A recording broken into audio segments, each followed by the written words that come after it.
Excellent. All right, so I think we're all good then. Vincent is still out with COVID, unfortunately. So hopefully he feels better. He'll be joining us next week if possible. But other than that, I think we have the new group here. Everyone's here. All right. So according to this, Gnarl is quartermaster and leader. Last week, scribe was Lo Kun. Is that right? Mm, I think I was. Oh yeah, I was the first scribe. Yeah, Yep. yeah. Yep. All right. So, do you want to give us a quick recap of last time? Yeah, sure. So we started off in high guard. We were sitting by the fire, and approached by the caravan master Shock. We all introduced ourselves. Everybody who was there, which was Oscar, Gnarl, Loken, and Luther at the time. Oscar bought around drinks, and um, um, we're kind of just doing some small talk. Um, the soldiers that were um, joining us, so Shock, the caravan master, hired us as specialists to escort the caravan. Some of the soldiers that were also helping out joined us at the tavern for some drinks, and we're kind of talking.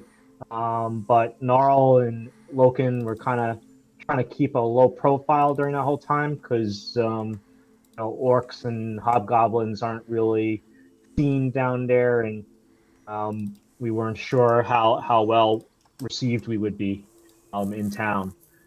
Um, what else? So then when we got to the caravan, Gnarl did notice something. He saw somebody mysterious hand off a small box that was placed in the rear caravan. I went back, Loken went back there close enough with his detect magic up to sense that there wasn't something magical in that rear caravan. We're kind of talking about it, thinking that's kind of interesting that it was so sneaky that they put that box in there. Um, it's anyways the next day. It's the 85th of summer. We scouted around, and Banner, my owl familiar, saw some movements across the bridge um, towards Char, which was the destination for the caravan. And we saw like a cloak, um, a red cloak. During the day, we passed by that same spot, and Nara was able to find some tracks, some small boot prints. Luther found a trail, and um, off the route of the caravan toward the northeast plains. Um, so we saw it, but we kind of forgot to say anything about it, I think. But then when we got to Char, we told um, Shock about it, and he's like, "Oh, okay, probably wish you told us earlier." Anyways, we set camp about one day outside the city, and suddenly we were ambushed by a bunch of hobgoblins, and there was some battle going on. It was a little chaotic, but we defeated the hobgoblins, but not without some bloodshed on both sides. Gnarl and Luther found some more tracks and followed. They found a lone hobgoblin holding a woman hostage by the caravan. And Luther, was popping his muscles and flexing and stuff, persuading the hobgoblin to leave the woman and run for his life. And talked to and he did that. And the woman's name is Melody, and in the caravan they found some rations, some other goods, a short bow and arrow, arrows and a well-crafted sword. And that's where I left off. Yeah, and basically they were bringing some of that stuff back to the caravan. All Mhm. right, so Oscar, it would be your turn for journal. Are you okay doing it? Absolutely. All right, awesome. All right, so it was the 87th of summer, 11 p.m., and we'll pick up the story. You're all back at the caravan getting things cleaned up when you would hear your friends coming back. You see, who was it that went? Gnarl and Luther and Luther. Gnarl, right? Hmm? Luther and Gnarl went, is that right? Correct. So they're coming back through some trees with some supplies and this woman. Actually, I didn't give you her picture yet last time. As they approach, Melody would see Shock and yell, "Shock!" And he turns around and says, "Mel!" And they run up to each other and embrace. He says, "I thought you died." And she says, I nearly did. These two saved me. And Shock looks to you and he says, I can never repay you. Thank you.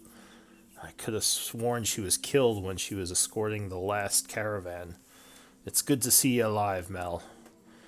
He says, did you find anyone else? He sort of looks to Gnarl. Gnarl just kind of looks up. That's all we found. I was hoping maybe some of my other comrades survived. Well, it's good to see you, Mel. I think I don't. I was pretty sad about what happened, and I'm just glad you're alive. And they hug again, and he says, "I don't think it's a good idea to stay here. If more of them come, then we'd kind of be out in the open, and we've already suffered pretty major losses. I think we should move through the night and just try to get to Char." Melody would say, "That's probably for the best. There was a pretty large force with me that was holding me hostage. I'm not sure how many attacked you, but if any of them are still out there, we could all be in danger." And Shock kind of looks to the group and he says, "What do you think? Should we stay here or should we just try to forge through the night and get to Char?" Cars, I imagine, better fortified, right? He nods. He says, "They have a gate." What say you, party? I'm in favor of pushing on to the city. I agree. He nods. He too. says, "All right, let's go then." So the group gets everything together, bringing the bodies of the fallen, and you start traveling on through the night. Several hours later, you would get to the outskirts of Char, and yeah, no other attacks happened. So luckily, if the hobgoblins were somewhere, they weren't in the path that you were taking. Several guards on the wall yell as the caravan approaches, and the gates are opened. The soldiers say, or the guards of Char welcome you all. They say, "Caravan, you made it through." And Shock says, "Aye, it wasn't easy, but these mercenaries helped us get past the hobgoblins." The soldiers come up and congratulate you all. They say, "Thank you. We needed these supplies. The siege has gone on for far too long, and our people are getting desperate. Who are you, mighty mercenaries? What group are you that we can say saved the town of Char?" They sort of look to all of you. "Are you from one of the known mercenary guilds? The Steel Shadow, perhaps?" Gnarl kind of looks up and just kind of tries to just lower. I doesn't look up. He kind of lowers his head, trying to seem unnoticed. He doesn't seem comfortable being kind of like outed as a public figure. All right, so they Uh, go ahead. Name's Loken. Uh, belong to no banner. It's an independent contractor working with these fellows. Yeah, I was just bored and it sounded like a fun adventure. Nice. Says, wow. So, the Heroes of Char, then, a new group. Everyone cheers. The Heroes of Char! Ah, welcome. It's good to have you in our small town. We owe you quite a lot for getting these supplies to us. Shock sort of looks to all of you and says, I'm going to get these to the marketplace and drop them off. At least get them situated. Then I'm heading to bed because I'm exhausted. I'll meet you over at the inn. And then, what about the payment? He says, well, yes, of course. And he kind of goes into the carriage, bringing out several sacks of gold and tosses you each one. He says, as promised, with a little bonus. And you would find that instead of the 5 gold pieces for the second part of the job, there is a full 10, an extra 5 for each of you. Oh, wow. Says, Loken nods very appreciatively. Thanks. Much appreciated. He says, thank you. You saved the love of my life. He says, if it hadn't been for all of you, she may have died out there. And we got these supplies here, which we couldn't have done without your expertise. So he looks to some of the surviving soldiers and he says, come on, let's get these situated and get some sleep. And they are all exhausted, so they nod as they begin leading the carriages north into town. It's very early in the morning, so everyone is pretty much asleep other than the guards. There's moonlight shining down from above, and there's a cold breeze blowing through the air. The guards are still congratulating you, shaking your hands as the caravan leaves. So what does the group want to do? You've just entered town down here. The guard says... Go ahead. Have we met Gaian and Barrett yet? Not yet. I will be bringing them in shortly. Okay. Because they are I'm just actually curious. both in town already. Yeah. Well, Just curious. Oscar, Loken, what do you guys want to do? It's been a long night. Let's go to the tavern, perhaps.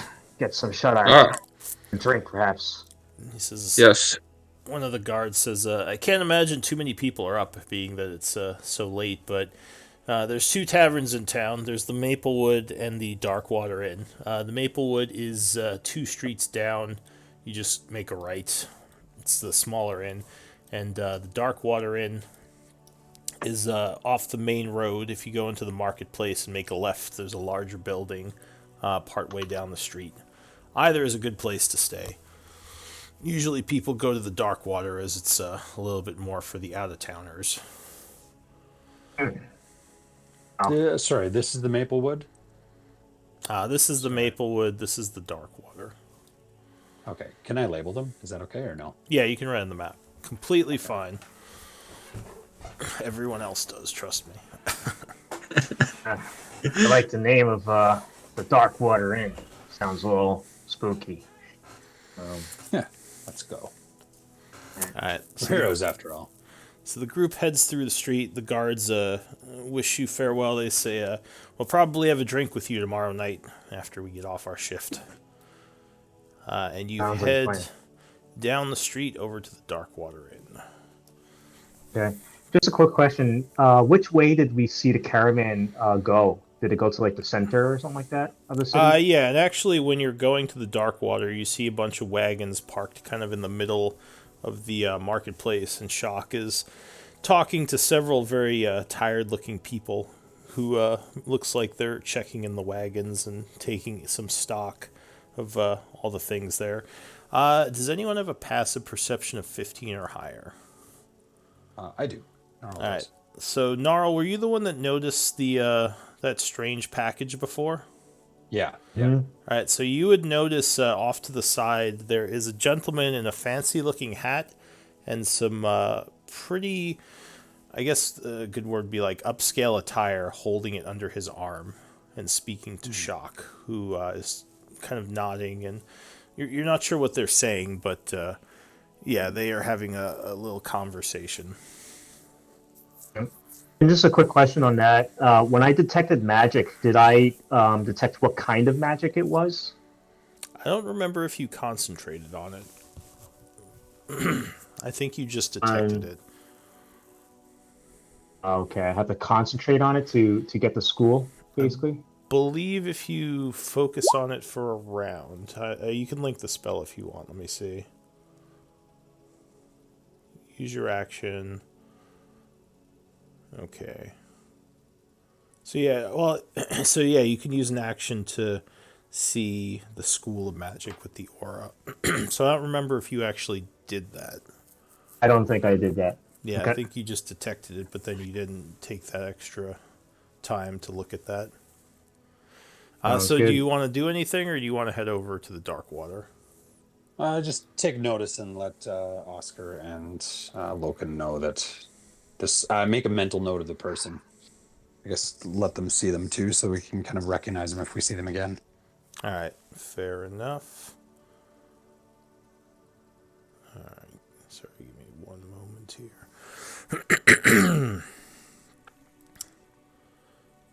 So you turn the corner and make your way down the block. Arriving there, you see there's one light on in the main lobby. I assume, yeah, you're heading in. It seems like mostly it's quiet here. There is a man sitting behind a desk, looks a bit tired. He's taking some notes in a journal, but as you walk in, he looks up, his eyes brighten a bit, and he says, "Good day, friends. Welcome to the Darkwater Inn. Julian Harwick at your service." He says, "Are we looking for some rooms for the night?"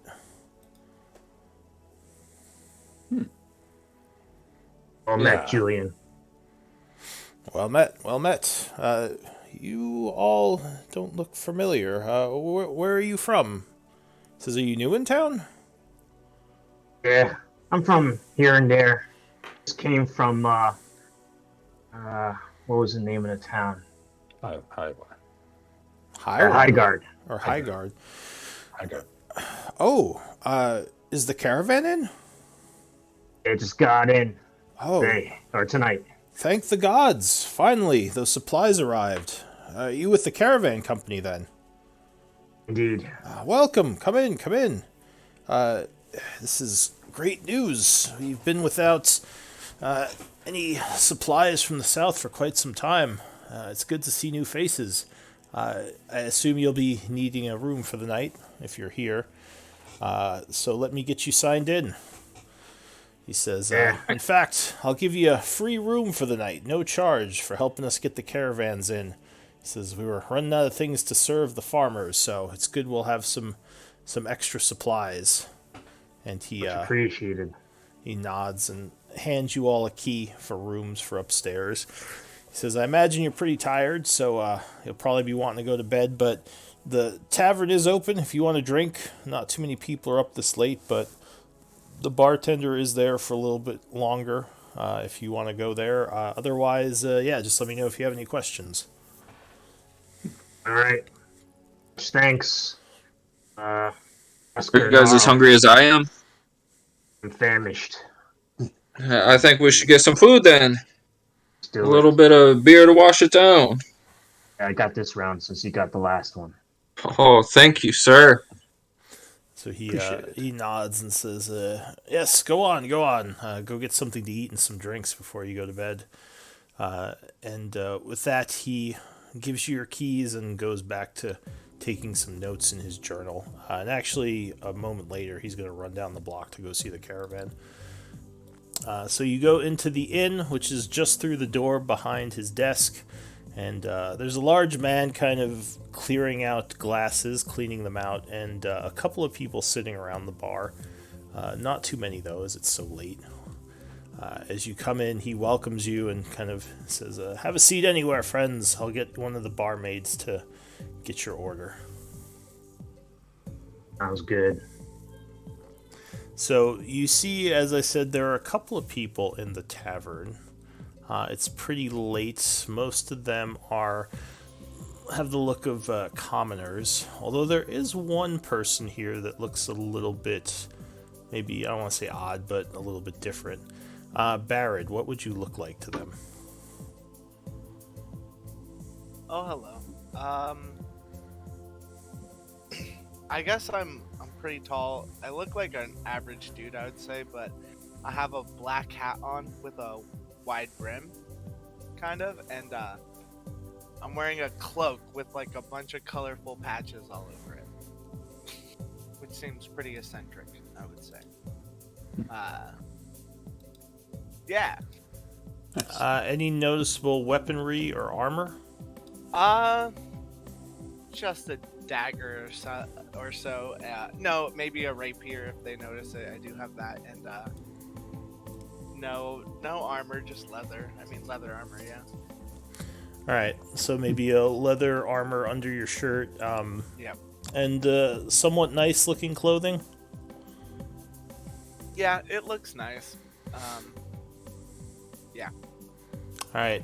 What about Snarl? Why don't we do some quick character descriptions since you've never seen them either? What would you look like to him, Gnarl? Because he sees you coming in. Yeah, Gnarl is an orc, kind of dressed in kind of the trappings of a hunter, wearing scale mail. It's like some medium armor. Has a shield and a longbow on his back. Looks kind of weathered, a little bit weathered. Keeps his hood up, even though you notice he's an orc.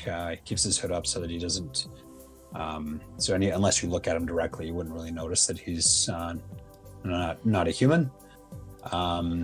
Wears a lot of like the trappings of a ranger, wearing like a cloak, some various pelts and stuff, or a couple pelts along his waist, and some other nature-like stuff. All right. What about Oscar? What would you look like to him? Oscar is a dwarf, so a bit shorter than the rest of the party, with a big beard, long dreadlock, red hair.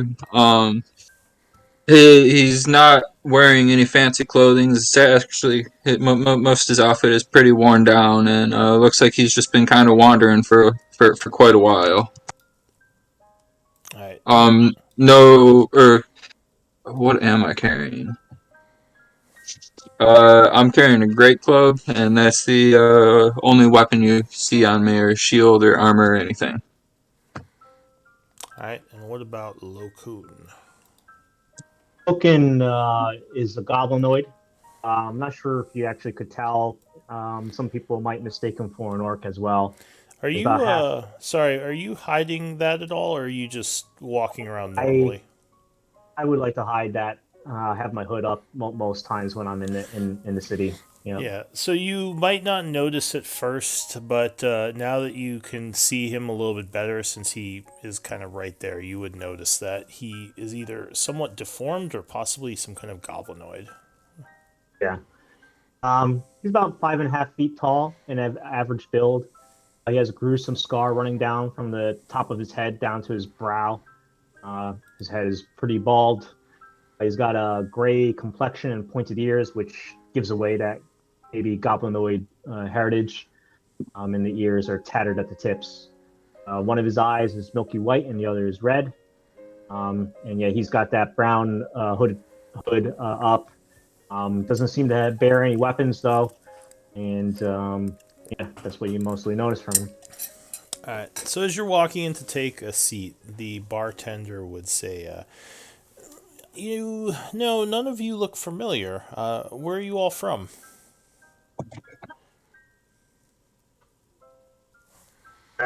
Here and there. Just came by from, we were with the caravan. We came from Highgard. The caravan's in town. Yeah, ran into a little bit of trouble. That's why we came in here so late. So as you say that, a couple of the people are kind of start whispering to each other, and he says, "So we have supplies again. Oh, thank the gods. Were you part of the guard that brought it here?" Indeed, specialist hired on for a job. He says, "Well, drinks are on us. Let's get these heroes some drink and food. Have a seat anywhere." And a bunch of people cheer. Huzzah! The caravan's in town. It's great. I'm starting to really like this town. This is great. Oh, me too. Alright, so the barmaid comes out with a bunch of free drinks and some free leftover food from the kitchen as you get some stew and probably meat and stew and probably some lamb, mutton, I think it would be called. I guess you all would take a seat and start talking and eating. Yeah. Indeed. All right. So a couple of people come over and start talking to you about what happened. Do you want to engage them, ask them to leave you alone? Like, how are you going to respond to this? Loken's gonna keep a little. Loken doesn't like this attention, and he wishes that he didn't tell him all that information. But if it got us a free meal and drinks, then he's kind of okay with it. But I'll let the other guys do it as they will. So you're kind of keeping quiet, hiding your identity a little? I would say like he's like hunched over his food, like really busy with his food. You know, not much taking not much time, mostly chewing rather than talking. All right. So if you're trying to hide that you're a goblinoid, I would say give me stealth or persuasion, your choice. Both are pretty lousy. We will do the persuasion. All right. Kind of a toss up here. Instead of hiding, you're just kind of like, leave me alone. Okay. All right. So you're kind of like, oh, leave me alone. I'm eating. But the people are extremely excited about the news of the caravan coming in. So they're being kind of nosy. Is anyone else doing anything in particular? Like trying to avoid these people, sending them away, or are you talking to them about what happened?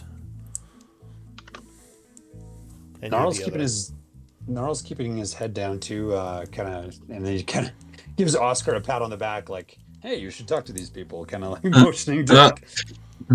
All right, well then I guess I'm gonna be talking to these guys about how exciting this battle was. Trying to kind of keep them occupied. Yeah, telling them about how I slayed 13 goblins on my own, no help from the rest of the party. They were just kind of busy hiding. All right. Are you actually saying no one else did anything? No, I'm just gonna stick with I slayed 13 goblins on my own. All right. Give me a persuasion check. You don't need a face. You don't need a face.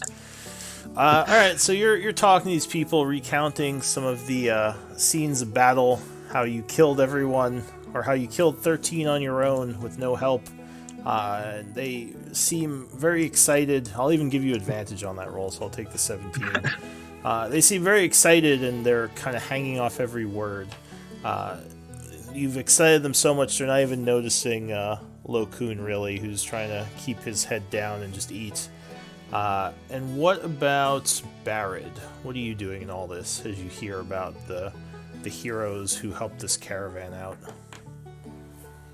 Can I check out insight on the guy who said he killed 13 goblins? Sure. As I'm just listening to this. And Oscar can even give me a deception. Oh. Do it. Oh, that was terrible. What a bad roll. You're like, man, that I'm guy's rolling a good badass. today. Yeah. Wow, what a badass. 13. That's impressive. So yeah, you believe him. He makes a compelling argument. Cool. So, I mean, maybe when the people clear out, he might go over and talk to them, but I don't know at this moment. Do they look obviously like annoyed or like they don't want to go around? Give me another insight check. Oh boy. So several of them seem to be kind of keeping their heads down, probably not wanting attention, while Oscar is maybe kind of deflecting the attention away from some other party members. Yeah, I mean, they definitely seem like they're tired. They do look like they've been through a lot.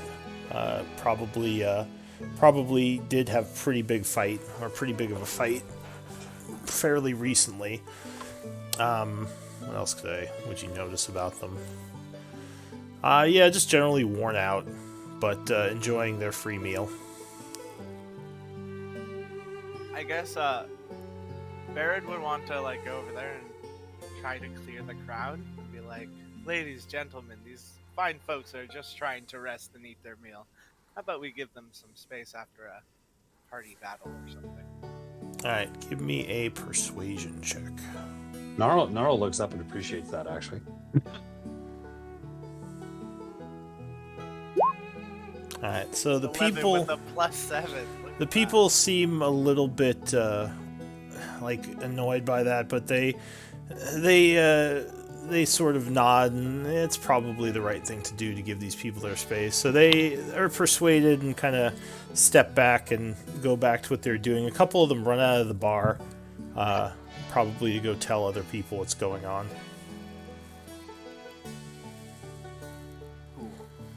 So once you clear them out, are you going to take a seat with them or go back to your table?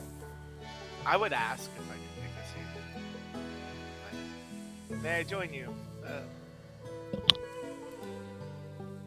Loken looks up after shoving the mutton into his mouth, and with a mouthful of mutton, he says, "Yeah, thanks for clearing out, giving us some peace. Take a seat."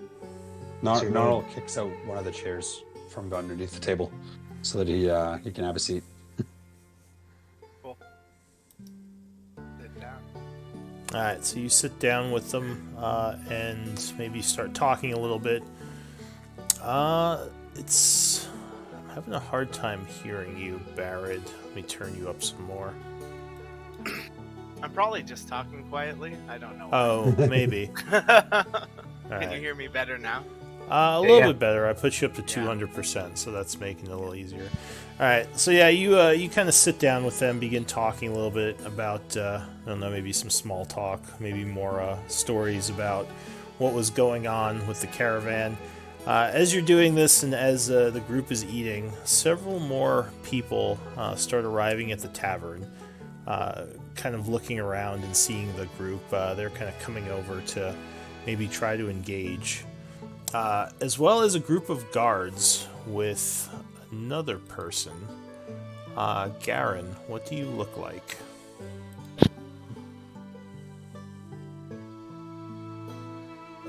Are you there, Gaian? Or did he step away from? Oh, he's muted. Oh, you might be muted if you're trying to talk. You might have push to talk. Yeah, he might have. Well, maybe he also stepped away for a moment. So I'll get back to him in a second if he comes back, or if we figure out that he's muted. So anyway, you guys are talking a bit. More people are arriving. There's more whispers around the tavern as it's getting pretty full for like 2 a.m.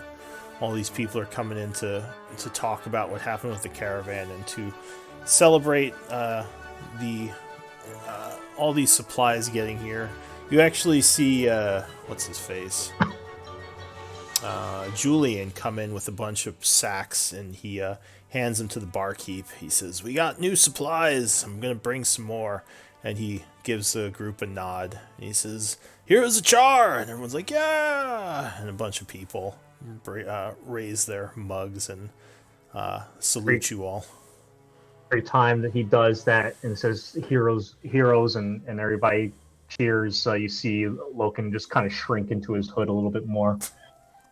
Yeah, obviously, Lokun is not very happy about this. So the night is passing or at least a little bit of time passes as you eat and drink and talk to each other a bit. And actually, Darren might be back now. Oh, is he back? Yeah, sorry about that. I used my phone and went and grabbed a drink. Oh, no worries. So you had arrived with some town guards, because you actually are pretty good friends with the guard of this town, for obvious reasons. And you see the group that supposedly helped bring the supplies in. So what would you look like to them as you come in with these soldiers?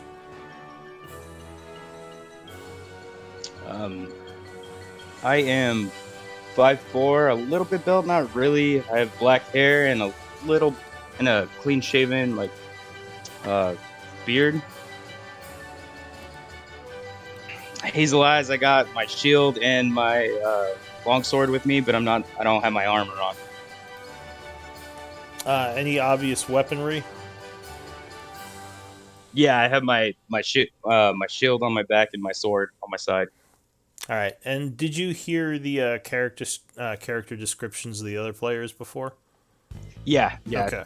So you kind of know what they look like. All right. So yeah, you would walk in with a bunch of guards who also would kind of go over towards the table of the heroes of Char, buying them some more drinks. Do you want to do anything to interact with them, or are you just going to kind of sit back? They seem to be pretty popular right now, as quite a few people are sitting near them, buying them drinks, trying to talk to them. I'll wait till it clears out. I'll just buy a drink. You maybe buy him a drink as well. All right. So yeah, what are you all doing at the table? The 5 of you, or the 4 of you? Sorry.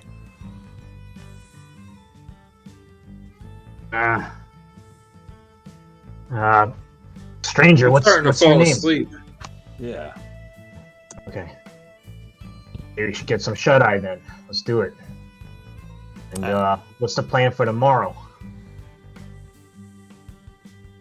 Hit the market in the morning and see where the day goes. Sounds good. All right. New guy. What's your name? And he looks over to Barrett. My name is Barid. Just traveling through, looking for adventure, with my flute, and I pull out some balls and juggle them. I don't know how useful those will be out on the path, my friend. You get some random claps from the audience. It's a good way to make a little bit of coin. Good point. Ow. Well, All right. Go ahead. I was just gonna say, if you are kind of done interacting, I could say maybe you talk for a bit, but then decide to head to bed because it's pretty late. Well, yeah, let's. if you're looking for adventure, I guess you can join us. If these guys wouldn't mind you tagging along, but you seem to be a smooth talker, or kind of. But, could use a little bit of that. Yeah, we're not good with people. Well, Oscar is, but I'm Gnarl. And I'm looking. Logan, nice to meet you. Oh man. I would love to, but let's see what the morning brings us, I suppose, yeah? Sure. All right. All right. So you kind of finish your drinks, get your things together, and are heading off to bed. Does any, or I guess, Oscar, you have that 15 per passive, right? I'm only at 13 for passive. Or who had the 15? Gnarl? Gnarl. Yeah. So, Gnarl, you might notice a couple of the people kind of watching Lo Kun a bit closer, and some whispers going through the crowd as people are celebrating. But I don't know how much you think of that. It's not obvious, but yeah, you do notice it. I'd probably chalk it up to just being, because I'm also kind of an outsider. I would probably chalk it up to oh, that's just suspicious. People are suspicious of outsiders. I wouldn't know the hobgoblin, anything. What do you call it? Any of the racial tensions between hobgoblins and the society here. Yeah, well, you do know the attack was by hobgoblins on the caravan. True, that's true. But I don't know if you'd just let Logan know that. I'll just tell Logan. They seem to be looking at you a little sideways. Man. So I chopped off my top knot. I hope they don't get any ideas. We gotta sleep and get out of here, maybe. Yeah, we might not be welcome in a lot of places. All right. That's Logan on the back. So the group kind of gets their drinks, finishes them up, and heads off to bed for the evening. All right.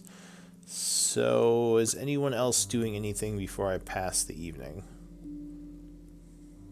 All right. So you go to bed. The beds aren't super comfortable, but it is a bed, which is a nice improvement from sleeping on the road for 3 days. Free bed at that. Free bed, exactly. So you awake on the 89th. You went to bed a little bit late, so you wake up at 10 a.m., finishing your long rest. So go ahead and regain any resources you were missing.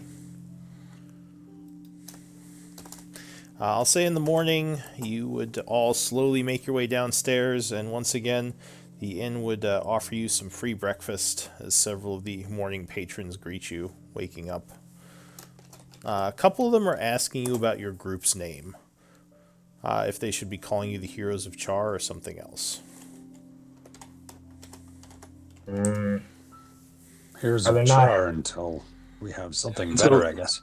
Yeah, until something better pops up. Yeah. The Heroes of Char. All right. So yeah, you all wake up in the morning, probably go down for some breakfast. I don't know if Barrett or maybe Gaian shows up again. Are I'll you come two down going and to be talk there? to him now that. Yeah, I'll be there. All right. Okay. Was that was Gaian? Yeah. All right. So yeah, while you're eating breakfast, the gentleman who you kind of saw for a little while last night approaches the table and kind of greets you all. What do you The say? Heroes of Char. The Heroes of Char. How fare you guys this morning? Well, finally, got some sleep. Feeling better now, but you look like you work here. Yeah, in a way. So, what are you guys' plans next? I don't know. Are we stuck here? Seems like there's an issue getting things in and out of Char. One of the patrons who's kind of listening in says, yeah, there's those hobgoblins that have been sieging the town. Every now and then they attack our gates. They've been hitting all the caravans that came in. I think you all are the first ones to get a caravan through in a good month or two, and a couple of people nod. I don't know much about them, though, what they want or what they're doing here. I think there's a bounty on hobgoblin heads if you want to go talk to the mayor or the town guards. Uh-oh. It sounds like we got something to do here. Yeah, Baird, you seemed eager to adventure. What about you? And he looks over at Gaian. Oh, I am definitely intrigued if you guys feel like taking out some of these hobgoblins. Gnarl cast another glance at Loken, wondering if Gaian's noticed. What's your actually Barrett and Gaian? What is your perception? Your passive perception? 11. 11. Good. 11. Yeah. All right. So if you're both 11, you definitely notice that Gnarl looks like he is some sort of maybe orc, or I'm not sure if he would look goblinoid to you, but he definitely is not human, which is very rare around here. Almost everyone you know around here is human. You probably wouldn't have noticed Lokun with an 11. He's been kind of keeping a low profile and not talking much. Gnarl's also like a full orc, so he's like 6'4", 6'5". Like he's pretty noticeable. Even when he tries to keep his head down, he's like a big O. So he's definitely noticeable as not being human again, which is very rare. But yeah, you probably haven't noticed Lokun or his heritage yet. Yeah, I'll say if we're walking around and stuff, like Loken has been walking behind Gnarl, that 6'5" guy or whatever, and just trying to keep use him as a decoy. Yeah, fair enough. So you're all kind of talking and hanging out. Shock would join you a little while later. Him and Melody come down. They both seem pretty happy. Shock walks over and claps Gnarl on the back. He says, "Friends, Heroes of Char, I hear. We have a name, or you all do." Yeah, but it seems heroes from an embattled and siege city. Perhaps there's more work to be done before mean, we're actual heroes. He nods and he says, I heard from some of these people that the problem is more than just the caravans. It seems that this hobgoblin group really has it out for this poor little town. Have you talked to anyone? Have you talked to anyone who had any idea what was going on? Not yet. Something about the mayor. The mayor might have a bounty out. Ah, well, that could be a good place to start. He says, well, I'm thinking I'm going to be staying around here, at least till we figure out this hobgoblin problem, especially if you all aren't leaving, because I don't know if the caravan would make it back to Highguard with just me and the troops we have left. So if you're looking into these hobgoblins, I'm more than happy to help out. Okay. What about you, Garen? Would you be in? I guess I don't know your name yet. Do I know your name is Garen? I don't think we've introduced ourselves yet. Oh, my name is Garen, by the way. If I haven't said it yet. Well, I'm up for investigating if you guys are. Absolutely. Yes. Goblins, Sounds terrible quite creatures.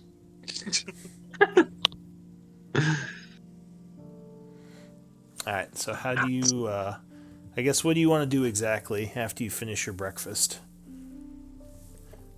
Melody, Oscar, you want to go? Melody would look to Shock and say, I'm going to go to the marketplace to see about looking for a healing shop location. This town seems like it needs doctors. And he nods. He says, do what you have to, Mel. I'll speak with you later. And she takes off. Oscar, you wanted to go to the marketplace, right? Oh yeah, I think I need some new weapons. Mine didn't work too well last time. All right. The marketplace, then. All right, so the group is making its way over towards the marketplace. So you would see a bunch of laborers and farmers going off to work as you kind of walk through the streets. More people say hi to you, greet you, and a couple come up and thank you for getting the supplies here. You would get to the marketplace, which seems to have a bunch of villagers around today, possibly because of the arrival of all the new supplies. Several of the shops are just overwhelmed with people who are trying to get all sorts of different food stuffs and other valuable items that they may have been lacking. Again, there's some cheers as you enter the marketplace where people are like, Heroes of Char! And there's a couple of huzzas. What exactly are you looking to buy? I was going to try to buy a warhammer or some sort of hammer. Warhammer, light hammer. All right, so if we want to speed things along, I could say that you can pretty much buy anything at book price unless you want to take time to haggle. No, book price works for me. Yeah, so any of the rest of you as well, you can look around and buy basic stuff here at book price.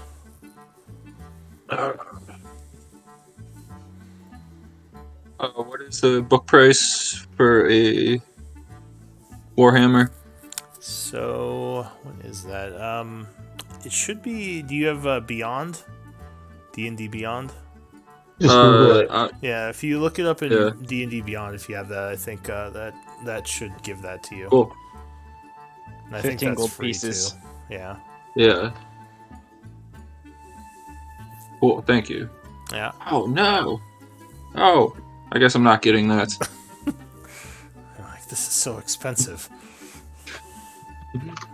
Is anyone else buying anything? Or do you want to try to haggle the price down, maybe? I'm trying to see what else I can get. I was gonna buy a shield at book price. I think that's only 10 gold when you look it up.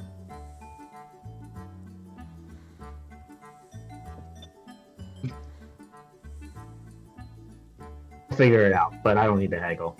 Alright, give me a stealth check again. Oh, I have to? If you're hiding your lineage. Alright. Oh, this is great. So as you're able to buy your shield, but yeah, again, there are a couple of people kind of whispering and talking, and one guy walks up and he says, "Who let a goddamn hobgoblin into town?" And a couple of people are kind of walking over towards you now. What's going on? Is anyone doing anything? I'm gonna yell out, have you not met the heroes of Char yet? There's Good idea. some confused whispers as you say this. Give me a persuasion check. This hobgoblin is one of the heroes? Oscar, coming to my Apparently rescue. Oscar's the new face of the party.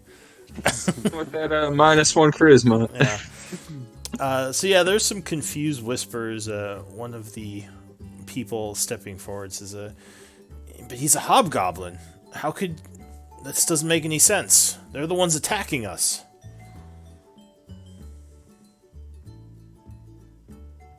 And a couple of Oh, people, what of it? yeah, he says, Are you not one of the forces that has been sieging our walls?" You see, I don't got no top knot. I don't belong to that crew. I run with these guys. There's some whispers, and one of the guards that was with the caravan says, "I was with him during the fight.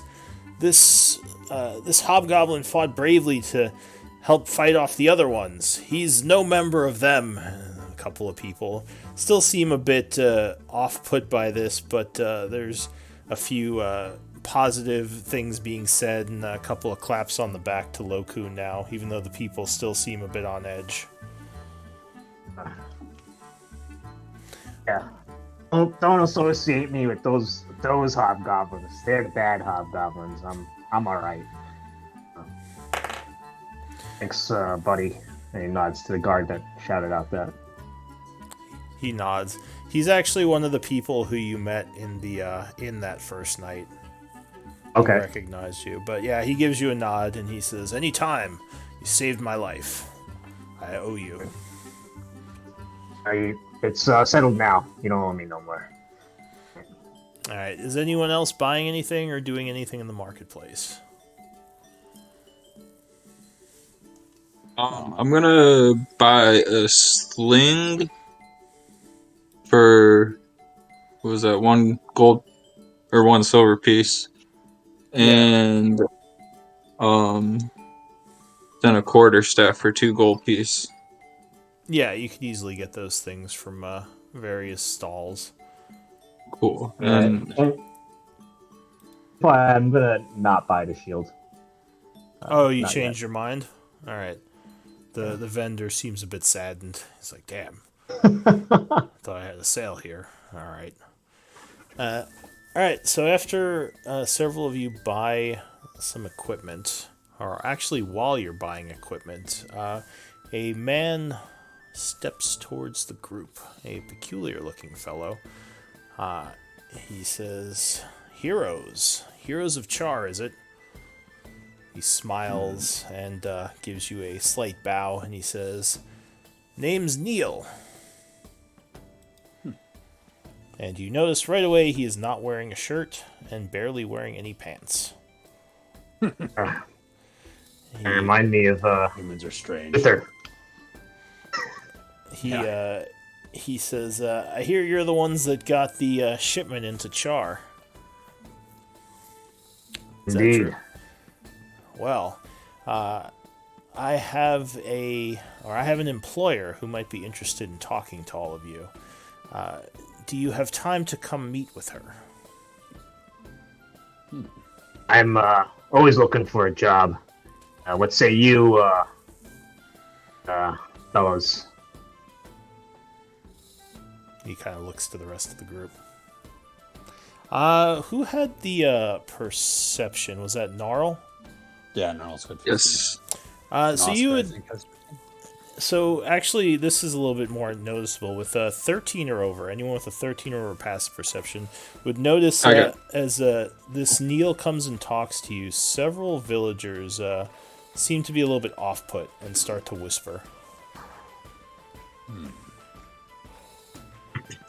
Off put by Neil's presence. It seems that way. I mean, you don't know for sure, but their reaction to him talking to the group is a little bit like maybe whoever he is, he doesn't have the best reputation in town.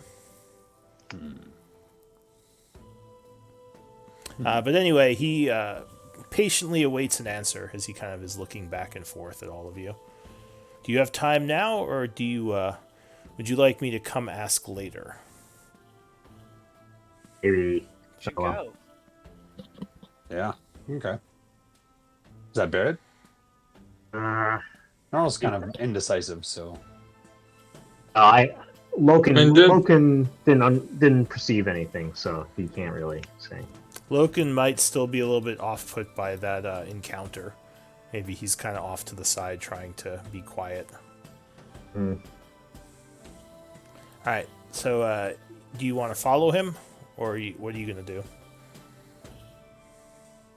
yeah, we can. Yeah, let's go. follow. I guess. Yeah, why not? Ah, Why excellent. not? My employer will be happy to hear this. Come with me. And he starts going back towards the Darkwater Inn, actually. So you follow him past the Darkwater Inn as he leads you up a side street into a little bit more abandoned area of town. You would note that several of these houses seem to be burned out, as if maybe they were attacked recently by someone or something. But he leads you up towards the back of the street, kind of near where the gate is, to a house that is in okay condition. It isn't burned down like some of the others. He would knock at the door, and a latch would slide open on a door that looks like it was recently installed, and a pair of eyes would stare out. And a voice says, Neil? He says, yeah, let me in. I got him. He nods. The latch would close and the door would open as a shady figure just kind of nods to him and motions for him to come in. Are you all following them into the house? Sure. Yes. All right. So immediately as you walk in, there are about 15 individuals in here sitting at various tables who kind of go quiet. Or go ahead. Was someone saying something? Oh no, keep going. Several of them with a DC 12 or over of perception. You notice they have concealed weapons. There are several crossbows lying up against the table that are loaded, and some more lying up against the wall. Looks like they were playing cards, some of them, and others may have been playing dice and other various games, but their eyes watch you as you walk through the room. Neil would lead you to a back door in the house. Give a knock. Cithril, are you there? I got him. Yes, Neil, bring them inside. He opens the door and motions for you to walk through. So I assume you walk in? Yeah, no, I'll go in. Alright, so there is a woman who is talking to several individuals as you walk in. She stands at about 5'8", has reddish hair. Does anyone have knowledge nature? Knowledge. Not proficiency in it. Just nature. trained. I have a proficiency in nature, I believe. So, first of all, this is what she looks like. It looks like an elven woman who smiles at you and kind of leans up against her desk as the people she was talking to walk out. With knowledge nature, she looks a bit odd to you because she has several features that would make you think she is a wood elf, but several other features that make you think she's a high elf. So she nods as the party walks in. She says, Heroes of Char, is it? And she smiles and gives you a bit of a bow. I'm honored to have you in my abode. welcome.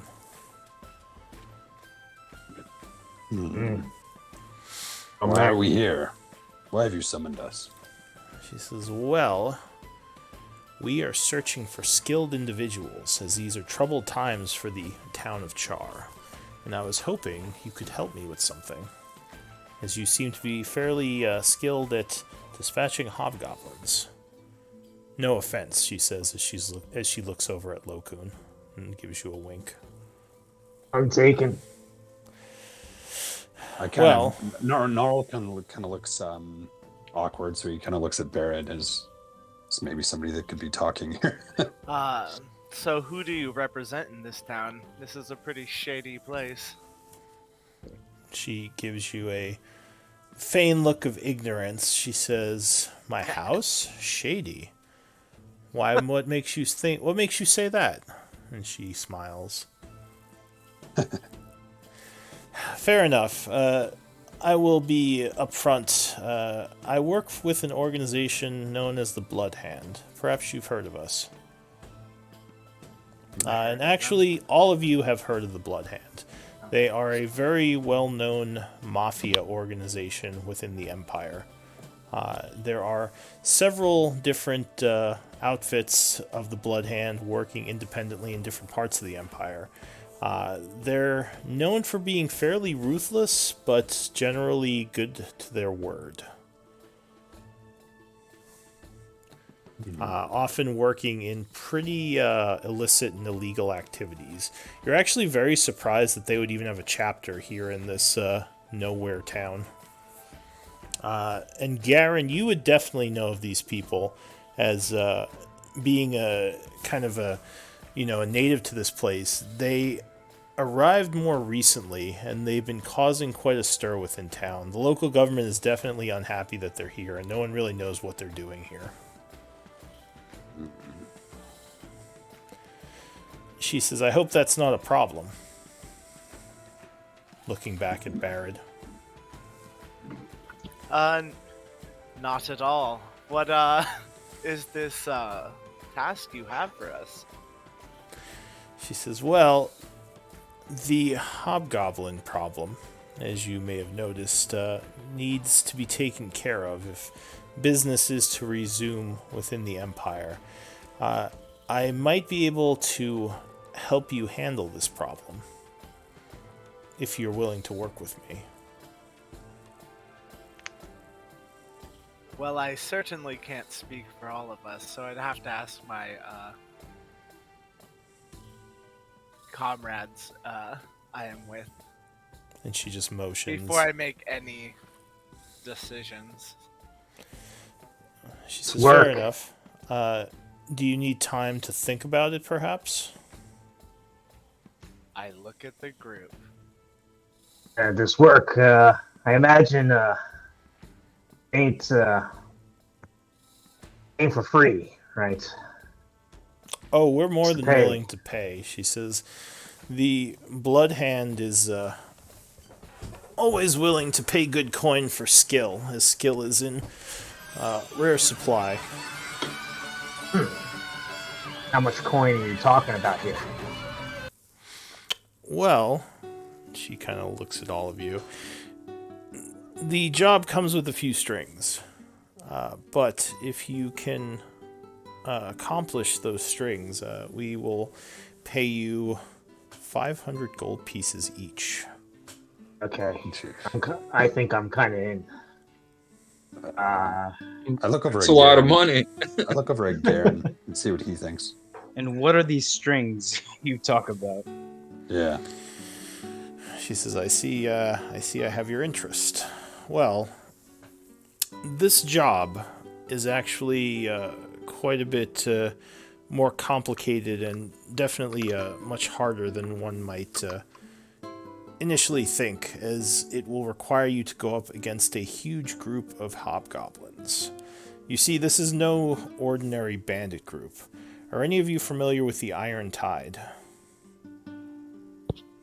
Oh, no idea. What is that?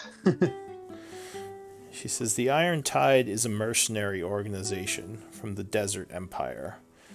They've come here with well, we're not sure what their intentions are, but they seem to be attacking the town, and as you've seen, keeping any of the caravans from coming. Well, at least until you were able to get that one through. They have something I want. A magic dagger. And I need you to get it back from them.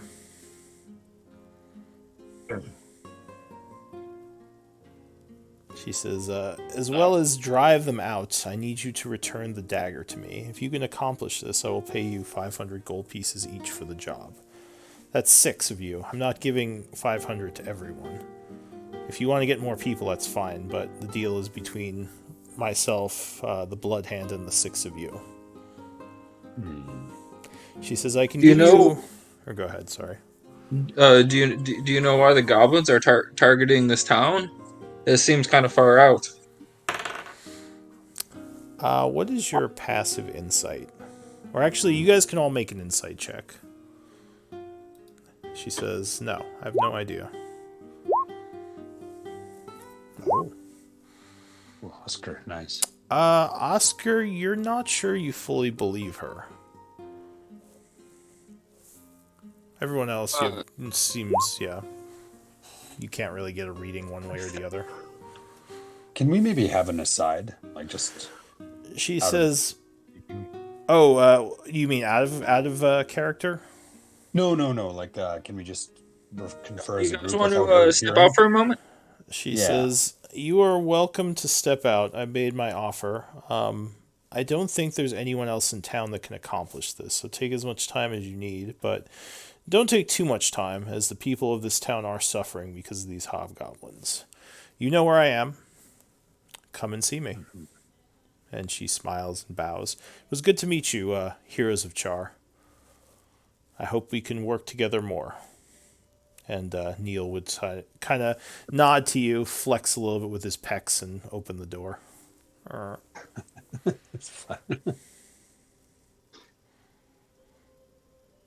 Okay. So are you gonna leave? I'll Yeah. leave to talk privately. Yeah, we need to talk privately because I don't know this area very well, and I'd like to hear what Garen has to say about and Barrett, see what they think right. about this. I mean, it feels like we could make some money here and help the town, but I also don't want to So Trust that they're too many telling enemies. us everything. Oh, and Shock isn't with you right now, just by the way. It was just the 6 of you. All right, so the group kind of walks out of the house. Everyone, once again, keeps an eye on you. Gives you there's a couple of dirty looks shot your way, but you leave the house and the door closes behind you. What do you want to do? So, I think it's a good deal.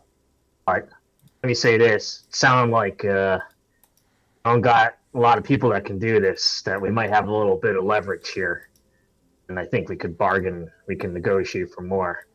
But I'm pretty comfortable with this. What about what's your comfort level? It'd be nice to get rid of this problem, but at the same token, I'm not really sure what their end goal is, and why do they need that dagger? I agree. It seems like our goals align right now, but whether that puts this town in more harm's way, not sure. I guess we can always go get this dagger and figure out what it does, and then kind of piece together their plan from there. We could. We might be making an enemy if we agree and then don't deliver. Well, if they're going to harm the town, we can just bring that to Light's Eye. Good point. Smart. This is why I ask you guys. I don't know. I think if you accept the job, you got to finish the job. At least that's kind of what I do. But I think if we take this job, I got to commit to returning this dagger to them. That's what they want. Even if it hurts the town? How can you determine that from a dagger? Well, that's what I'm saying. We'll figure out once we get it. Okay. Or we'd have to do more investigating, I guess, if that's the case. I don't know. I don't want to make enemies. Well, 500 gold is a lot of gold. a lot of speculation going on right now, but I would like to take this job. I could use that money, but I think we can negotiate for more. I don't know, Barrett, if we can up our price. You know,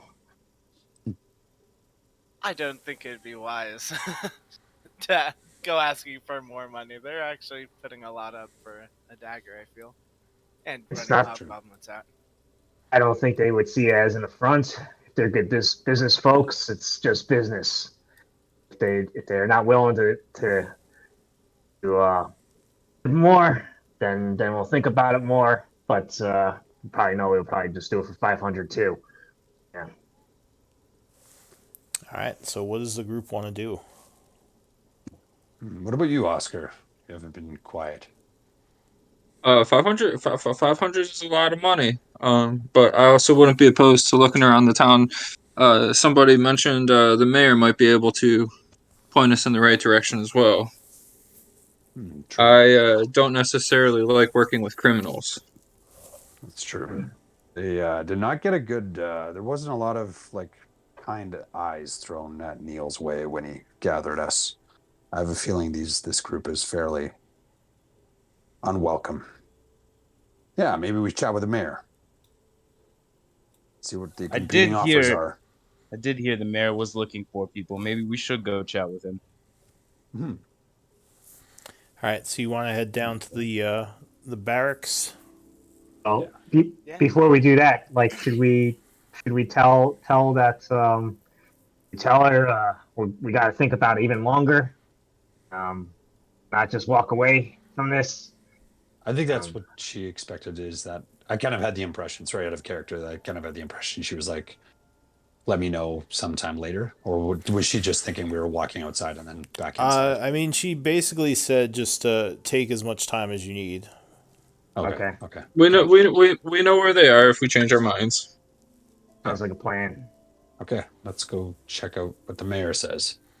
All right. So it is probably about early afternoon at this point as you head down to the barracks. The sun is high in the sky, so yeah, it's probably getting close to lunchtime. You get down there, and actually, several of the guards at the door would recognize Gaian, and they say, "Ha, Gaian, welcome." How's it going, my friends? He says, "You're with the heroes. Do you know each other?" We met this morning. We were going to talk to the mayor about this hobgoblin problem. Of course, Garen. I think she would be more than happy to speak with you and the heroes of Char. The town's been in dark times, and any help that we can get would be appreciated. And they kind of look to the group. So you're going to head inside? Yeah. Yes. All right, Yes, so yes, they yes. they lead you in. A couple of the guards give you smiles and nods as you enter. You are led down a hallway into the back area where the guard asks you to wait here a moment as he walks into the mayor's office. He comes out and says, "She'll be just a moment. She's meeting with some of the townsfolk." And you wait a moment, and several people step out. Some that look like they are just normal looking peasants, though one of them is fairly well dressed. And here, I'll give you a picture of him.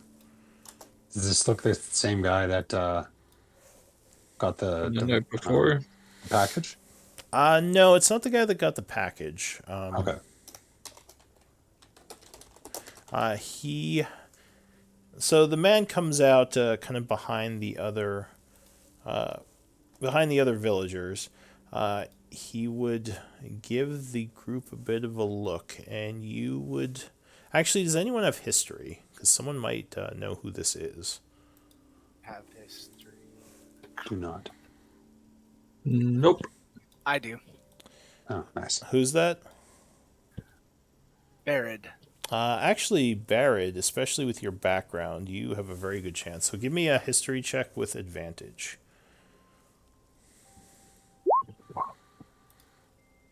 Nice. You know that this is a nobleman known as Galen Blackwater. He himself is not as known or as popular within the noble families, but his family is extremely well known as they hold the second seat on the High Council of the Teruvian Empire. His mother is quite the powerhouse within the noble community. You know that he has a mansion in town, though you haven't been there, and you actually have met his family before, though not him. So he would give the group a bit of a look as he walks past, and he does he recognize Barrett? No, he looks at you for a moment as if he might recognize you, but then just continues walking. And with that, the soldier comes out and says, "The mayor will see you now." So Thank you you. are You guys ready? Yeah. Do it. All right, so you are led into the mayor's office. She is sitting at her desk. She stands up and smiles and says, friends, welcome. This town owes you a great debt that we cannot soon repay. My name is Mayor Kala Asher at your service," and she gives you a bit of a bow. Everyone always asks, she is not holding the pitchfork right now. It's actually laying up against the filing cabinet.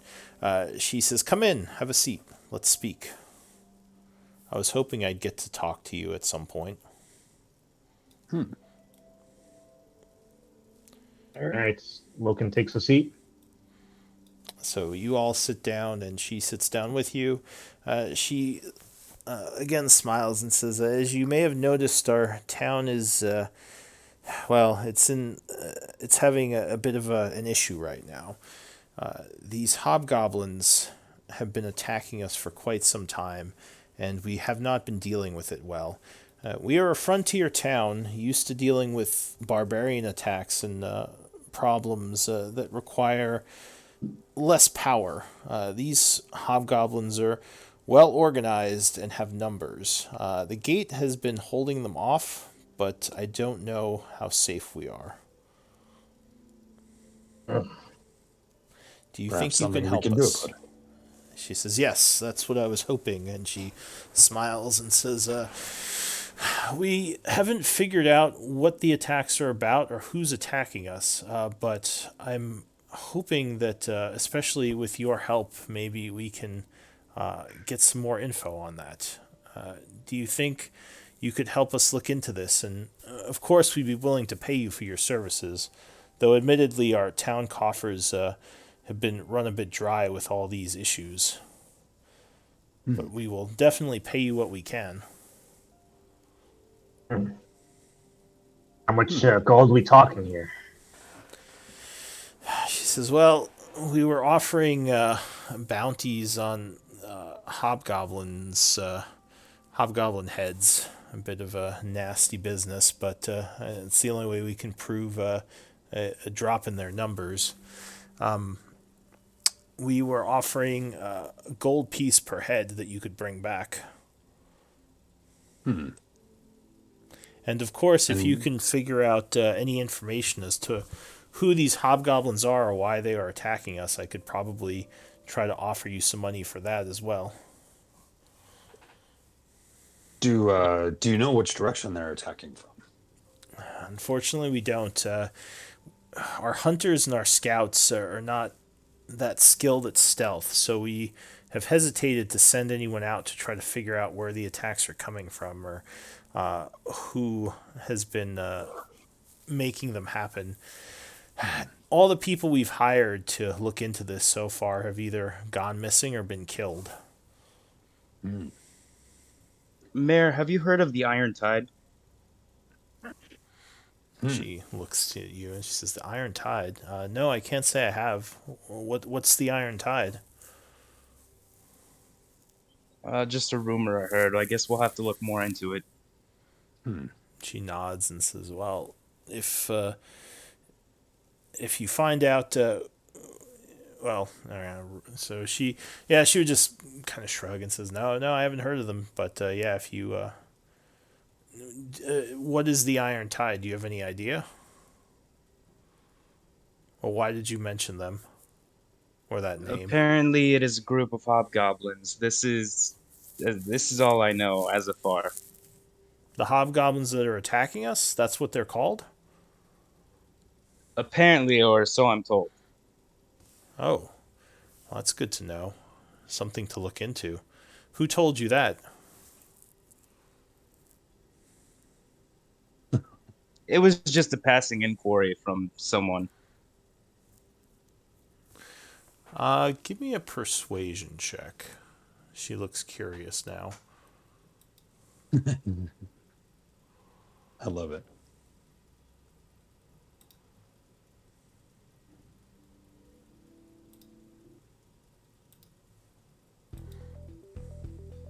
Who was that was talking? Aaron. Garen, one sec. I'm pulling up my sheet. It's being weird.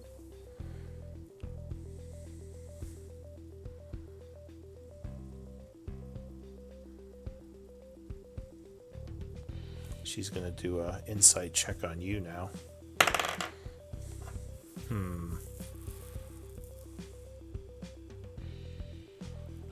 If this sheet isn't pulling up, do you want to just give me a d20 roll? Do you know what your persuasion is? Give me one sec. It's pulling up now. Oh, okay.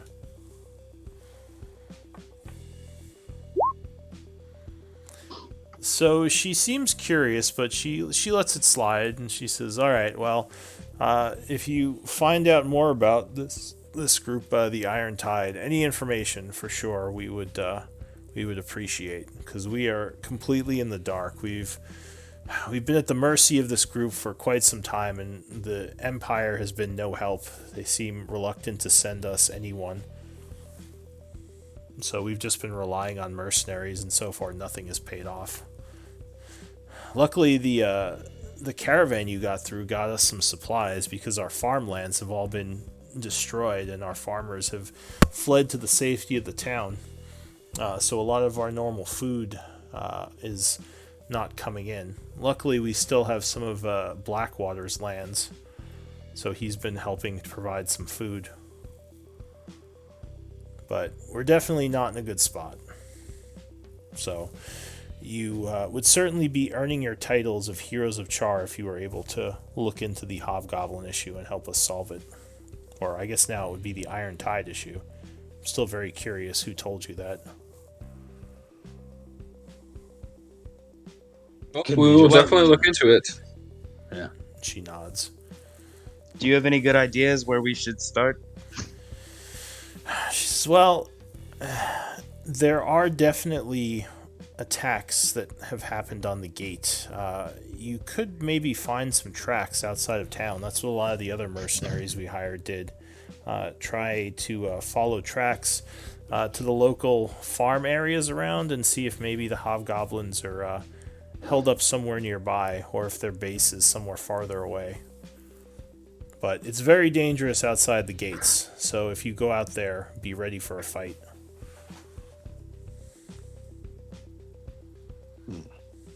Okay, thanks for the heads up. If they all have not returned, then obviously they found the right tracks. Yeah, Maybe well, that's a good place to start. that is probably a good place to start. I don't think anyone in town can help much, as they've all been trapped here. But I don't know, maybe someone in town can give you some information. Maybe one of the other mercenaries that's working on it. Well, I say we'll bring you some heads. I would appreciate that, and thank you again. And she goes to shake each of your hands. All right. Carl's hand engulfs hers. Yeah, the huge orc is like, "Arr." And she says, "Good luck to you, and I hope to speak again soon." Is that actually your group's name? She says, the Heroes of Char. I'm assuming my people gave you that title. That is what happened. Yeah, I'm Says, not a big fan of that name. Do you have a name you prefer? Are you actually a mercenary group? It sounds like you all know each other. Just met. Oh. Well, for having just met, you seem very effective as a group. Now, I was just curious if there was a mercenary group I had to thank for this. Maybe someday we'll make a name for ourselves. She nods and she says, all right, well, bring me any information you find. Good luck out there. Of course. All right, let's leave. I want to turn to the group as soon as we leave and be like, "Wow, looks like we're gonna make money on both sides of this operation." This is great. Just a question, Ivan, is my character knows that we were attacked by. Does he know about that? Which affiliation that the Hobgoblins are of? Yeah, if you remember, you noticed the symbols on their armor. Okay. So he would know. He's known for a couple of days now. Okay. Well, I guess if we're out, are we outside of the place? Yeah, sure. So you walk through the barracks and head back outside. It's it's still afternoon. The people are walking through the streets. Once again, a couple of people are walking by and shaking your hand as they notice who you are. Okay. Well, if we get a more private place, I would tell these guys more. But... Yeah, let's go have it just chat down an alley or something, or behind a. You walk off into the woods. Out of over earshot. All right. Out of earshot. Yeah. Yeah. All right. Now, fellas, when we got ambushed on the way over here, I definitely noticed those insignias. It is indeed the Iron Tide. And Well, raising that farmland sounds like how they operate. it seems like we can get their location from Cithrel and take them out efficiently.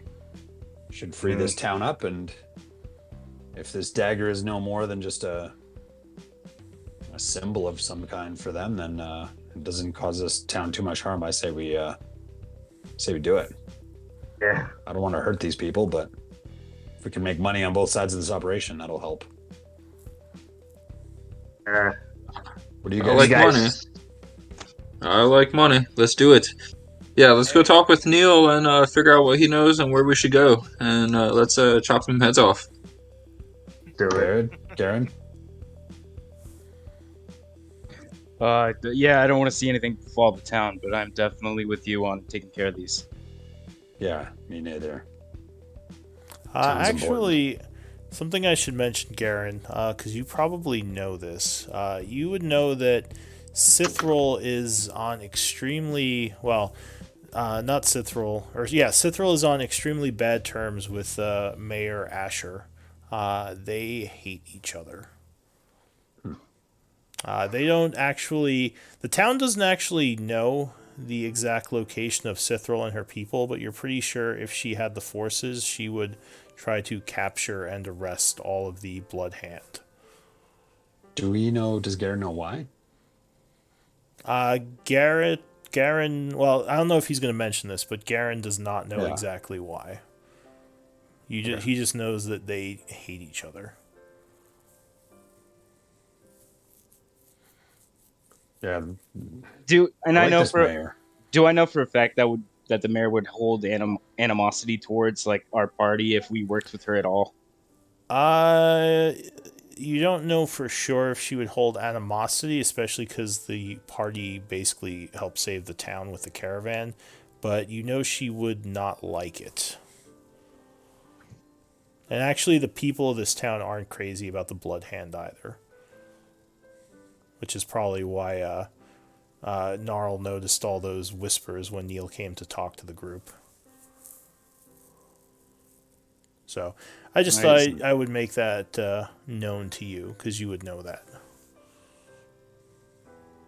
I see no Do you want to mention that to them? complications. Yeah, I'm gonna mention this to them. I'm gonna say I don't know about working with Centriel, because I know the mayor would prefer to just arrest her and be done with it.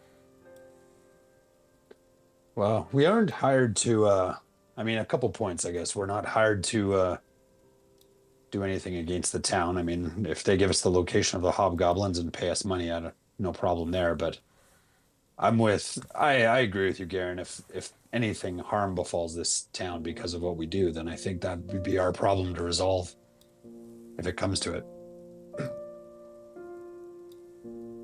I don't want to see these people hurt either. First time I've been in society in a long time that I've been kind of accepted. Well, I guess let's just deal with the crossroads when we come to it. Okay. All right, so Baird, what about you? Any qualms? I completely agree, and we don't necessarily need to advertise our working with the Blood Hand if they have no ill intentions towards the town. Yeah. Okay. And if they do, if the dagger proves that she has ill intentions towards the town, we can kill two birds with one stone and just have the mayor arrest her then. Good point. After we get the gold, right? Yeah. Yeah. Of course. all right, so what do you Sounds want to good. do? I'm with that. Let's take the offer of getting some gold for killing hobgoblins and All Or right, should we go back to Cithril? Accept that job? yeah, sure. all right, so the party travels back north up to the house. Oscar, you didn't say anything during that whole thing. Are you okay with this? You know, Cithril seems to have an idea of where to start. Otherwise, we're starting with a blank slate. That's my only thought. Okay. Want to make Yeah. sure. We don't necessarily need to like follow through. I know one of you mentioned that it's important we do, but we just need a starting point. Now, you guys have Yeah. good points. Let's get this. Let's get some gold.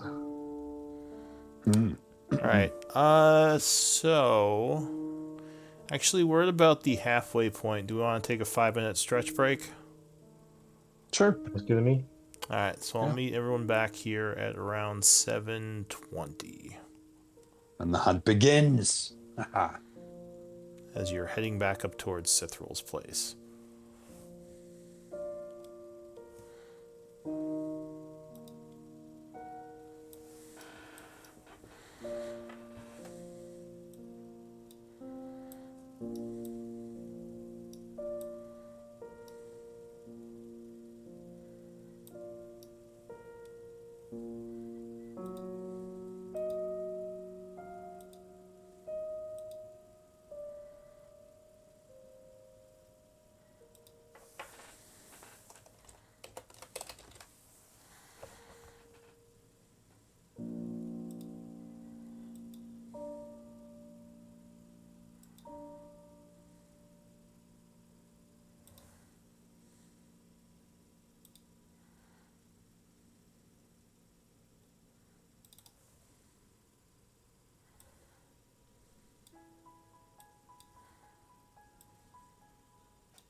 Is everyone back?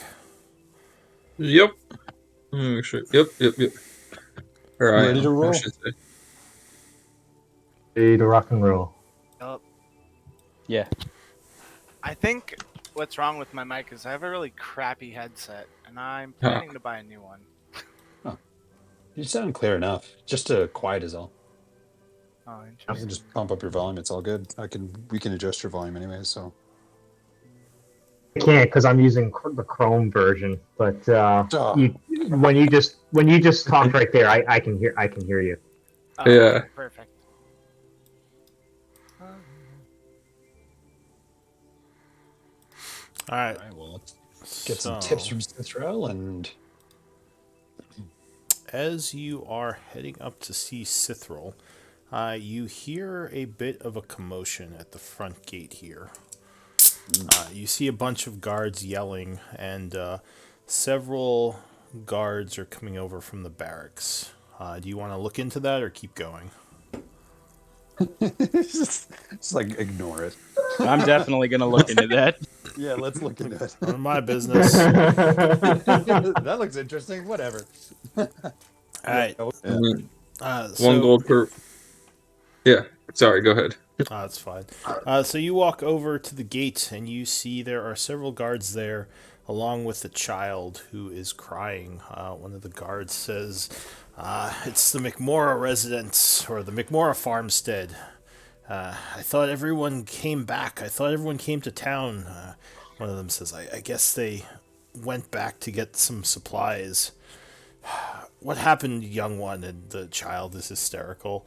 The guards would notice the heroes of Char approach for your group, and one of them looks up and says, "Friends, perhaps you can help us. I think this young man's family has been attacked. They're farmers that live close by. We may have hobgoblins in the area." All right. What do you think? Don't say so. Hobgoblin. Oh. Sounds like we have work to do. He says, "Well, Yeah. their farmstead is about 10 minutes down the road. If you hurry, you could get there in 5, but I don't know how many hobgoblins are there or what the situation is." And the child continues to just cry. She looks pretty tired, like she may have just run away from there. Gnarl looks at the kid awkwardly. They come in such small things. Doesn't know how to deal with it. Can you go? Well, Can you go look why don't into you it? take? Oh yeah. Yes, of course. Yeah. All right, Let's go. we'll take this one to the barracks. We'll send some people to help you, just in case, but we'll have you go on ahead of us. All right. Yeah. Let's go. All right, so the group is heading out down the road a bit to see what's going on. In the distance, as you're traveling, you do see some smoke. Looks like something close by is on fire. How do you want to approach the farmstead? Are you trying to rush and get there as quick as possible? Are you trying to approach slowly and try to sneak in? Like, how do you want to do this? I say we just ambush them. You guys? I'm a dwarf, so I'm short and fat. So I'm all for going slow. All right. Well, I think there's if there are survivors, going slow could be disastrous. Because yeah, there's we people have in much- trouble. yeah. How much time can I bring out my familiar too at this juncture? Sure, if you have it stored. It's stored. But also, going quick could mean that you jump into a dangerous situation. So it's up to you how you want to approach this. It also will require stealth rolls if you're trying to sneak in. Let's just run. All right. No, recommends running. So He's got some medium armor on, some clunky armor on. So I you're have no armor. You're gonna rush up towards this farm. Got it. All right. So as you get Got it. closer, Any objections or? yeah. Nope. No. Okay.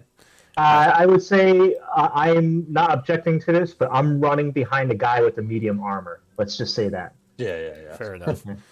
I'll So take as- the lead. I have no problem. Yeah, as you kind of get closer to this place, the smell of smoke definitely gets stronger. You see in the distance as you approach several hobgoblins walking out of a house that is partially burned down. One of them yells something as you're approaching. Give me a moment. So go ahead and pull yourselves in at the very bottom of this map. Oh, just from that character sheet. Yeah, from the journal. You're approaching from the southwest, so yeah, that's about right. Okay. Do you want us further west? Uh, that's actually fine. That's a good place to be coming in because you're coming off the road kind of north west towards the farm. So go ahead and place your tokens. You would see 4 hobgoblins basically in this positioning, and as you approach, they draw their bows. Give me initiative rolls. Okay. And nobody wants to stand in front of me. Okay. No. I'll stand in front too. Yeah, we got it. We got this. I appreciate it. Oh, initiative, right?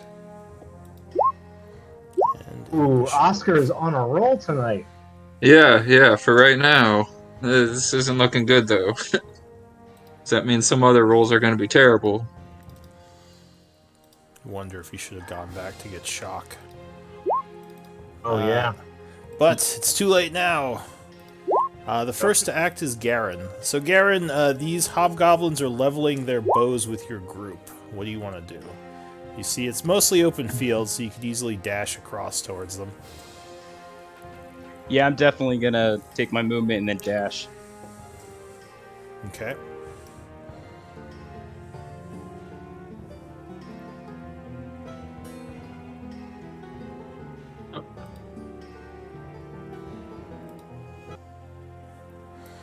Alright, so you are rushing at full speed across the field.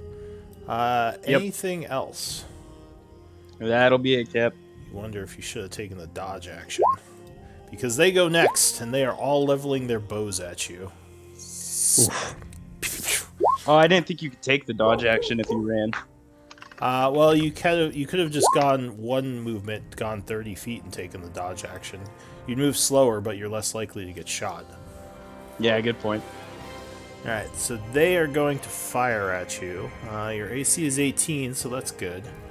The first one levels his bow and takes a shot. Thunk.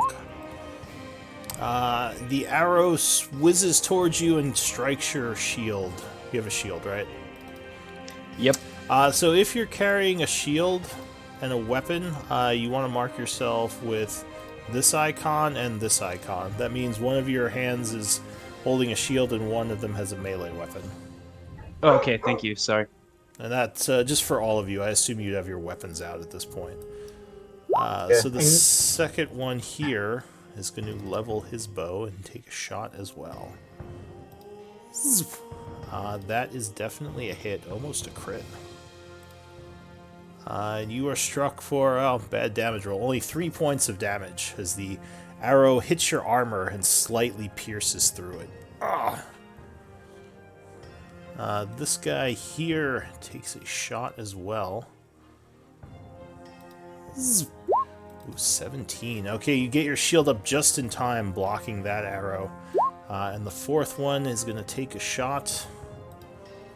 Ooh, another close call, but your shield is now has 3 arrows sticking out of it and an arrow sticking out of the side of your armor. That's it for them. Gnarl. Just a quick question. Can I get my familiar out there so I can roll its initiative? Yeah, go ahead and pull it onto the board if you don't have it out already. Oh, where do we find that icon? I'm sorry. On your token, there's like a lens. If you click that, it has all the icons. And the icon for the shield and the weapon is towards the bottom. Yeah, You have to I don't scroll see down. my. Oh, sweet. All right, I think I see it now. I don't see my. that- Yep. Here, let me take a look. Oh no, that's Let's see. So resources, summon. There is an owl there, but you don't have access to it, so let me give that to you. Let's see, this is Felix, or Lokun. Alright, you should see it now. Okay. Ooh. So your owl is flying along with you. Go ahead and roll initiative for it. I don't even see it. Is it on the map? Yeah, there's 2 of them there. You don't see them? No. Right next to you. There they are. Just took a little bit of time. Yeah, Okay. it's probably just loading. Alright, so Gnarl, what are you doing? You can, just roll initiative for the owl. Well, I'm going to. Well, let's just engage them then. I have 90 feet of movement with aggressive and dash. Alright, But so I you think are... I will. Yeah. Or should I dodge? Yeah, let's. Well, you just see. Gaian is in the front right now. They're all training their bows on him because he's the closest. So right now, you think unless you passed him, they're probably not aiming at you. Yeah, I'm gonna you just see Gaian as you see. I'm actually gonna rush to here, and just let Gaian know, like, take a defensive posture if you can before we close, and I'm gonna do the dodge action. What's dodge? What do we use for dodge? Dodge is... I'm gonna pick it up for me, and then I'll use it next time. Sure, it's the shield with... where is it? The shield and lightning bolt? I thought that was the shield, sorry. Well, that is the shield. It's the shield with the 2 lightning bolts underneath it. It's like the smaller shield. Oh, okay. Okay. If you see that one. I'll find it. Damn, where... Oh, there it is. Okay. Okay. Yeah, you got it. Alright, so Gnarl's turn ends. What command are you giving your owl? Because you can just talk to tell it what to do. Right over there, help Gnarl and Gaian distract the hobgoblins. But be dodging. Alright. What's his speed? It is freaking fast, I believe. Let me see. I want to say it's 60 feet. Okay. Yeah. So it's going to fly up this way. Ooh. And dodge too, right? I think, yeah, if it's going to take the dodge action, it's not going to double move. So it gets to here, and it is dodging. Ooh, right. Flying around, trying to avoid fire. That's it for the owl. Lokun, what are you going to do? Okay, Lokun is going to... I think you can get up to 30 feet. Oh, Gnarl. Sorry, just real quick. Now that you're closer to the house, you hear a loud banging inside it. It sounds like something else is here. Oh, okay. Alright. Lokun runs up there 30 feet. And then he will throw a fireball at this guy. It looks like he's got a clear line of sight on him. Firebolt? Yeah, that's fine. So you aim your spell chanting as you summon magical fire, shooting it at this one. Oh, good shot. 20 would definitely strike. He is burned for 6 damage and looks badly wounded by the attack. Okay, and then Lokun will drop down on the ground prone. And that is the end of his turn. Alright, so you go prone. That is it for you, Barad. What are you gonna do? Hello. I am going to move and oh wait. I think, Oscar, you may have rolled initiative after I sorted. Yeah. So I'll put you in after Barad for now. Alright, so you Thank move up you. that way. Yeah, and I'm gonna shoot this hobgoblin with my short bow. Alright, so you take aim at the front one. He does have some cover from Gnarl, so he has a bit of an AC bonus.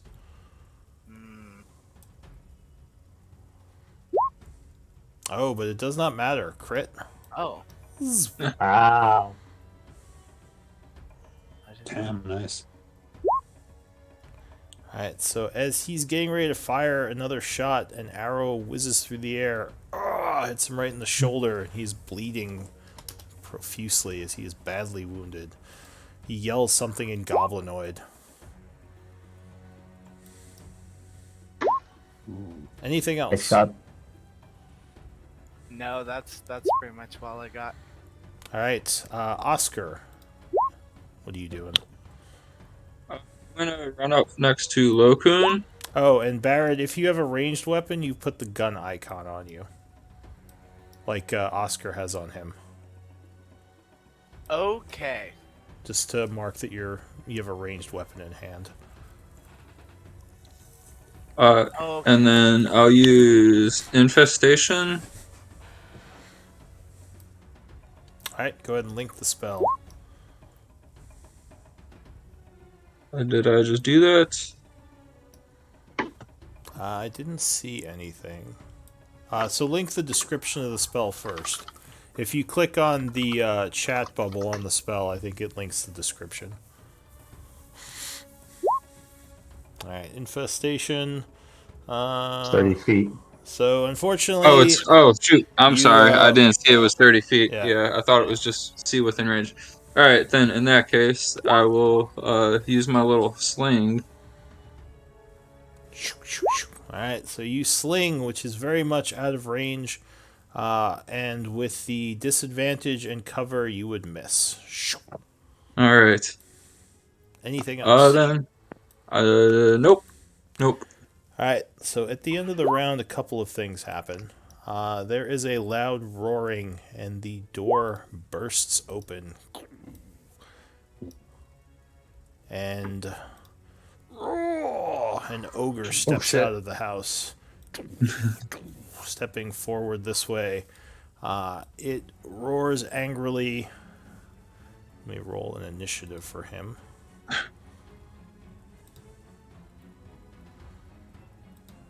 As he hefts up a large, almost looks like a tree trunk, as a club, Damn.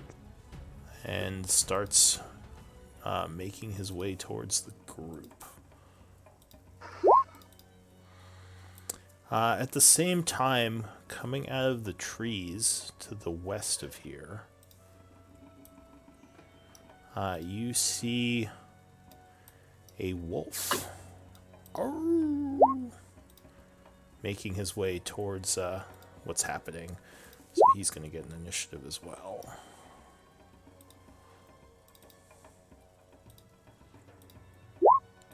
Alright, so the first one to act this round is the wolf. He is going to howl and rush this way. Does the wolf look like it's aggressive to us? It looks like it's angry at the hobgoblins, actually, though it is carefully moving towards them now that it sees the ogre there, taking dodge action. Gaian, you're next.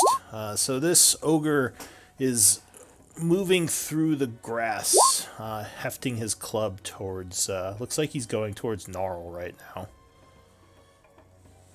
What do you want to do?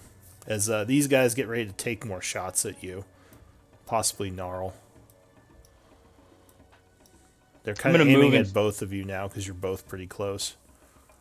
I'm gonna move in front of him and take the dodge action. Alright, so Gaian steps forward bravely, hoisting his shield up, ready for an attack. Anything else?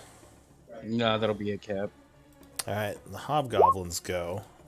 Being that you're in front now and you're giving Gnarl cover, they are all going to fire at you. Though at disadvantage, because you are dodging. First attack, the arrow would fly past as you jump to the side. Second attack, again, a terrible roll, nowhere near you. Third attack, the dodge saves you as a crit turns into a miss.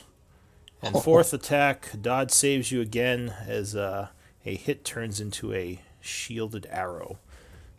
So that's it for the hobgoblins. At this point, they are going to throw down their bows as a free action and draw their swords as a item interaction. Shields still on their backs. Okay. And so hang on a sec. Let me change up their stance here. Oscar, what do you want to do? I'm going to just run forward Okay. 25 feet. Yeah, and that's about all I can do. All right. So you still have your action because you just moved. Yeah. Do you want to do anything else with your action?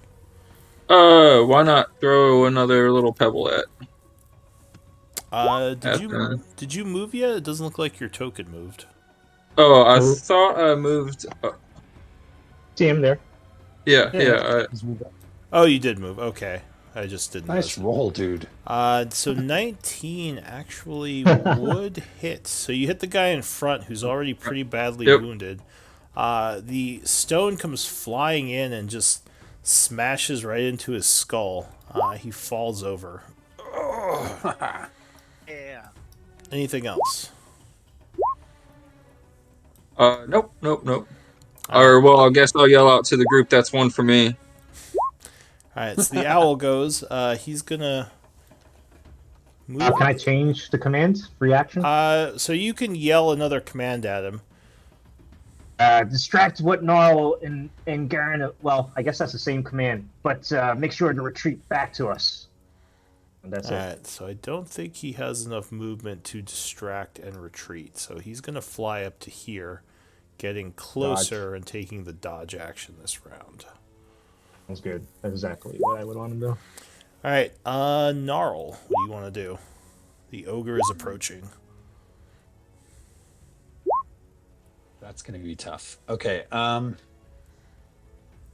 going to move with aggressive again and move right in. Basically, I can still roll for. How do I undo this? How do I undo? Oops. Sorry, I'm not. You do know that these hobgoblins are skilled at fighting tactically, so you know they're more dangerous if they have an ally next to them. Something to keep in mind. Basically, they have sneak attack, so they hit really hard if they have an ally next to them. Kind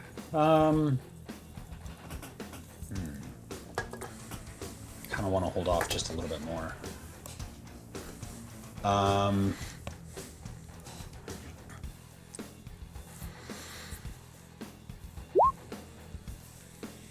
This one's injured, right? Yeah, let's take him out. Let's just do this. Use aggressive to get in close Okay. to there. And then I'm using my action to attack that guy with a short sword. Alright, so he I'm has gonna his... use. Go ahead. Can I use my inspiration from last? Yeah, so if you Or have an did they just inspiration compare? point, you can spend it to gain advantage on the attack. Yeah, totally gonna do that. Alright, so you move in, making an inspired attack. Good thing you did, because 17 would... Oh, no, it wouldn't. Just barely misses. Oh, no, he doesn't have a shield out yet. Yep, that would strike. So as he is Cool. moving his sword to deflect, you manage to fake him out and stab.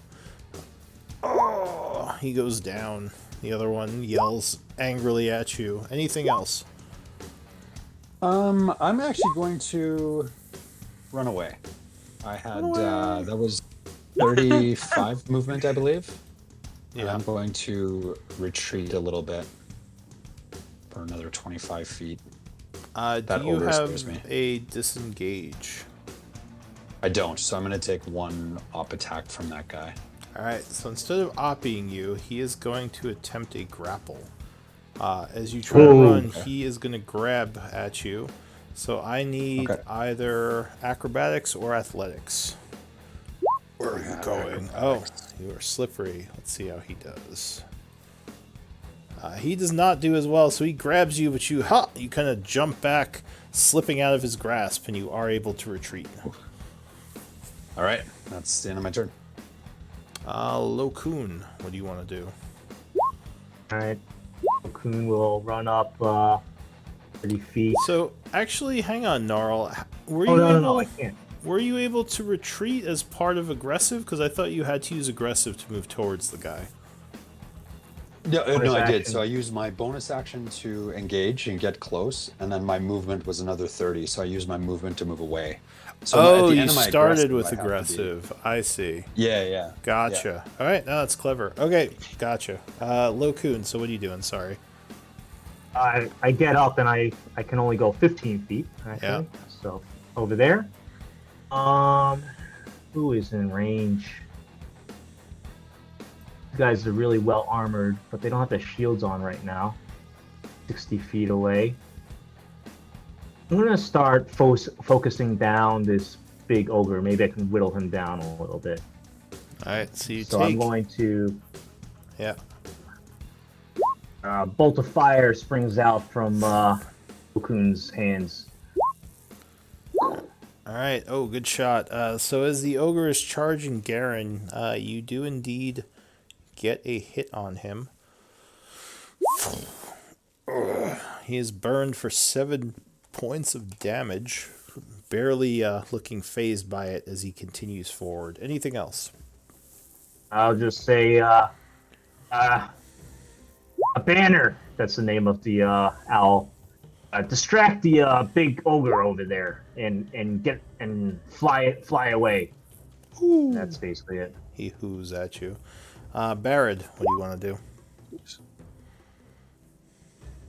I'm gonna move this way. And then I'm gonna shoot the big dude, because he's a big dude, so we should probably kill the crap out of him. Pew. That's not a good shot. 13 would actually hit as he has no armor. And he just takes an arrow right to his big blubbery shoulder. So he... I don't think you get sneak attack. I think it just rolled it for the hell of it. I don't know why. Alright, so I think it auto rolls it as all. Yeah. Alright, so you take 4 points of piercing damage from the arrow shot and look very angry. Is that it for you? Yep. Alright, so the ogre goes. He rushes at Gaian, and he is going to do a charge attack, doubling his strength modifier if he hits. Oh, shit. As a He's large... dodging at least. Yeah. As a large great club comes down on you. Oh! I think that might have hit anyway. It definitely hit. Alright, so you are taken off guard by this huge brute coming at you. And let's see. Great club. It doesn't roll very well in the great club, luckily, but I think that still downs you. 7, 8, 9, 11 points. Alright, so Gaian is smacked, flying sideways and hitting the floor, and he is down for the count. The ogre roars with triumph and continues south towards the bard.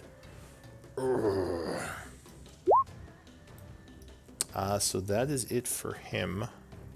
End of the round. New round, the wolf goes. So he is happy the ogre leaves. He's going to snarl and rush up at this guy. He jumps at him, biting. Snarl, snarl, snarl. Oh, yeah. 21 would strike.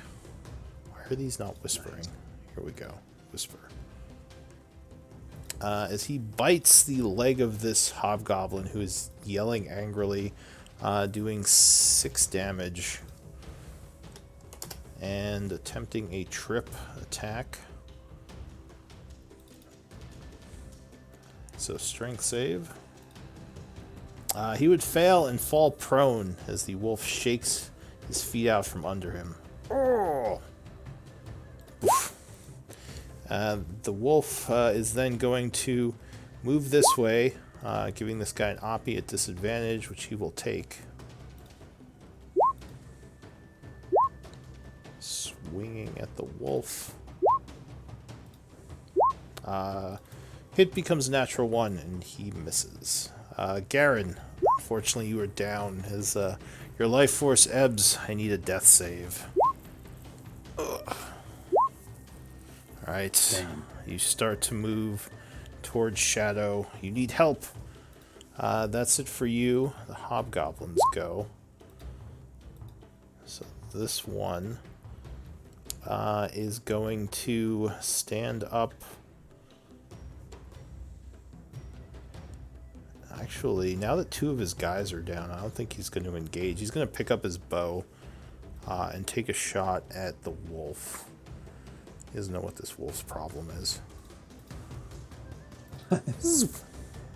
So he fires. Oh, he will hit the wolf. Arr! The wolf takes some piercing damage. Doesn't look wounded yet, but is not happy about that. This one is going to fire at Gnarl because he just killed his friend. He's picking up his bow as well. And he's taking a shot.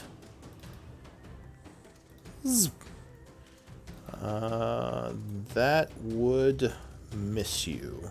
It hits your shield. Oscar, what are you going to do? You have a downed friend.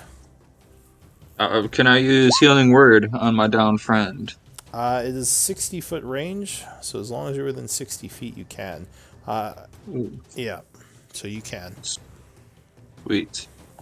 However, he will have an angry ogre next to him. Actually, hang on. I think the ogre would have moved farther. So he went 15. Yeah, so he should actually be, like, down here. Because he was charging at Barad. So, yeah, you can definitely heal Garen if you want. Nice. So, Garen, you regain consciousness as healing energies flow through you, and you are at 6 hit points. You have a level of exhaustion, but you are alive. Your shield and sword are laying next to you. Or actually, your shield is. Or your sword is, because your shield is strapped to your arm. What do you want to do? I'm just gonna grab my weaponry and stand up. Alright, so you grab your stuff, stand up. Well, you can't stand up yet, because it's not your turn. Oscar, what else do you want to do? I'm gonna run away from that ogre Alright. towards Gnarl. Oscar's like, what the hell is that? And he just runs in the other direction. And then that'll be my turn. Alright, so Oscar's turn ends. The owl actually doesn't really want to fly towards that ogre because it's far away now. So he's going to fly at this guy. 30 feet and distract. And then fly 30 feet back. Perfect. As the guy curses and is now taking aim at your owl. Gnarl, what are you going to do? Ooh, all right, well, we gotta take out this, damn. These hobgoblins are gonna take us. So I'm gonna use my aggressive to move 30 feet to here, Yeah. and then I'm gonna move to here. They're both wielding bows, right? Yes, right now they both have bows out again. Okay. Oh, I have a question. Yeah. When they switched to bows, did they just drop their swords? Yes, their swords are on the ground because they can drop their weapon as a free action. Can I grab their sword? If you have an item interaction and a free hand, which you have the item interaction but not the free hand right now. That's true. I'd have to drop mine to do it. Which would be kind of just, yeah, since you're all wielding swords, it would be kind of the need pick up your sword. Kick it. Just trading swords. Yeah. I'm just gonna attack this one because I got advantage, right? Yes, because the He's owl distracted? has just distracted him. Okay. Ooh, that's not So good. 14, unfortunately, would miss because of his armor. Clank, he hit his chainmail. He curses at you.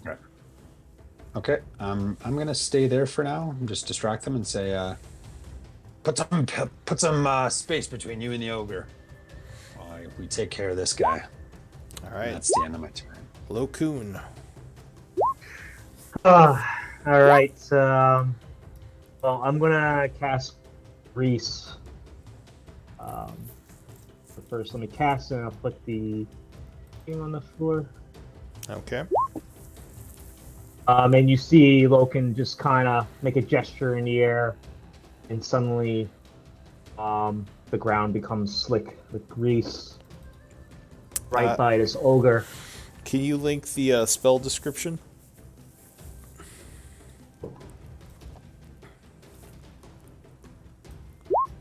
All right. Or do you cast it on the ogre and make him all slippery and slimy? That's, No grappling I him. Ogre. want to take that. I want to erase that from my imagination right now.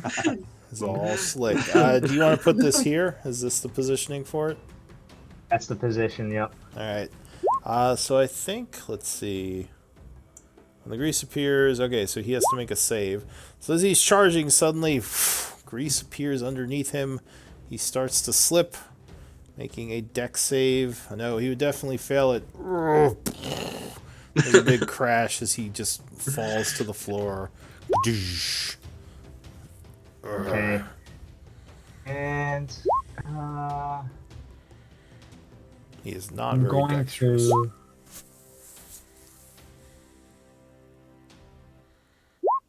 And that is that concentration? No, it's just a minute. So yeah, there's just a Concentration. I'm gonna move over here. All right, so you back up a bit. And I will actually let's see.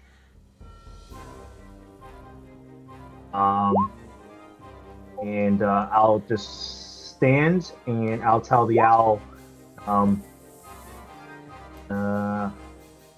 you continue helping Gnarl out, I guess. Yeah, All right, that's it. Barad. So the ogre that was charging you is now flat on his back, starting to get up. What are you doing? Oh wow. Okay. Ah! You rush up at the ogre. Yes. Brave. You still have your bow out. Oh yeah. Can I? Oh, I do have still my bow. Can I just? Oh. You could drop it as a free action and draw a weapon. Yeah, I'll drop it and then. Can I stab him? Yes. In happens with fact, you melee? would be at advantage because he is prone. That is what I want.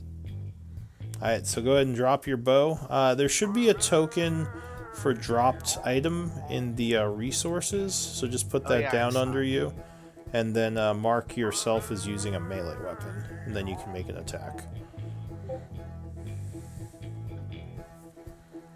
It's under miscellaneous. Drop. Yeah, so that'd be right under you. Alright, so you drop your bow, quickly drawing your sword or rapier, and make an attack on him at advantage. Ha! Oh, I have to take out. Oh. Oh! Oh! Don't even need the advantage. Jeez. Did I crit? I can't see it yet. Yeah. Oh, sweet. Yeah, that's what I wanted to do. Alright, so you stab him good as he's trying to get up. Ha! So you do... That's just one roll. I rolled twice. yeah, so you roll another d8 and d6. Okay. Oh, max damage. Jeez. So 15 plus 6, 21, 24 damage. Ow. Nice. Well done. And then I'm gonna move like. Oh wait, I don't want to move that. I want to He yells, move "You jerk!" as he is wounded. 10 feet away, right? He can't hit me Oh, he can swing at you if you move away. if he's prone. You would just have disadvantage. Okay. You want to move away? I don't know. He No. still has his club in his hand. Probably has a bunch of Garen's blood on it right now. It'll probably be fine. All We'll right. see. So after you, he does indeed stand up and looks down at you after you just stabbed him right in the leg. He swings his club. He's going to move out of the grease, first of all, before he falls over again. Swings his great club around and goes to flatten you. Natural 1.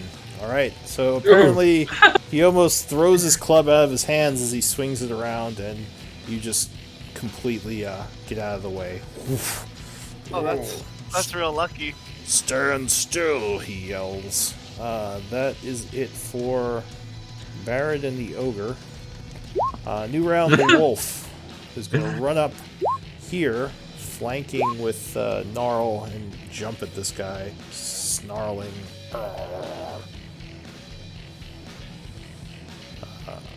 Attack. So he bites. Unfortunately, the hobgoblin kicks him back, and he does nothing for his turn. Gaian.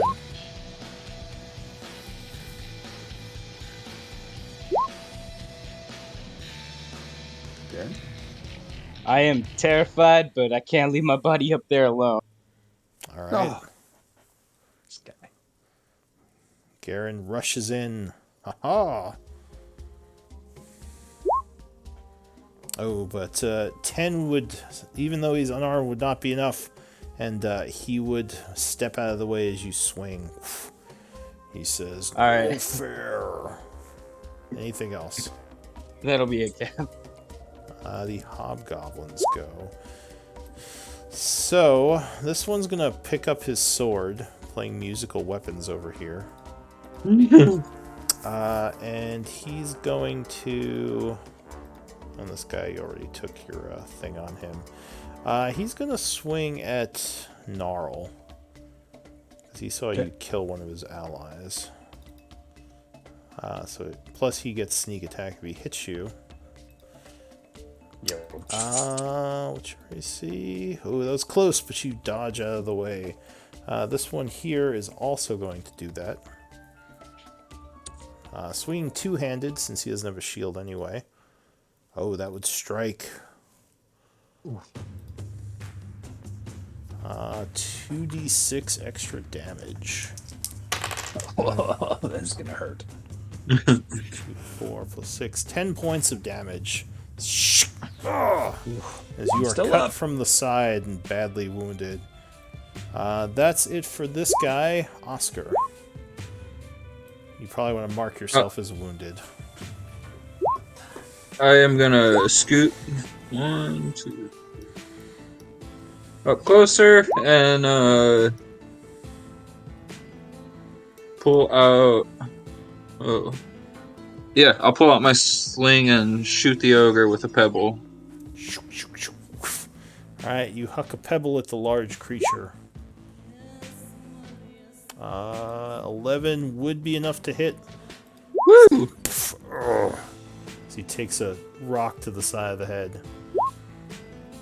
So he does 5 points of damage. He's looking more wounded, but he's still up. Anything else? I'm gonna yell over to Gnarl to see if he's good. For the moment. Alright, then I am good to end my turn there.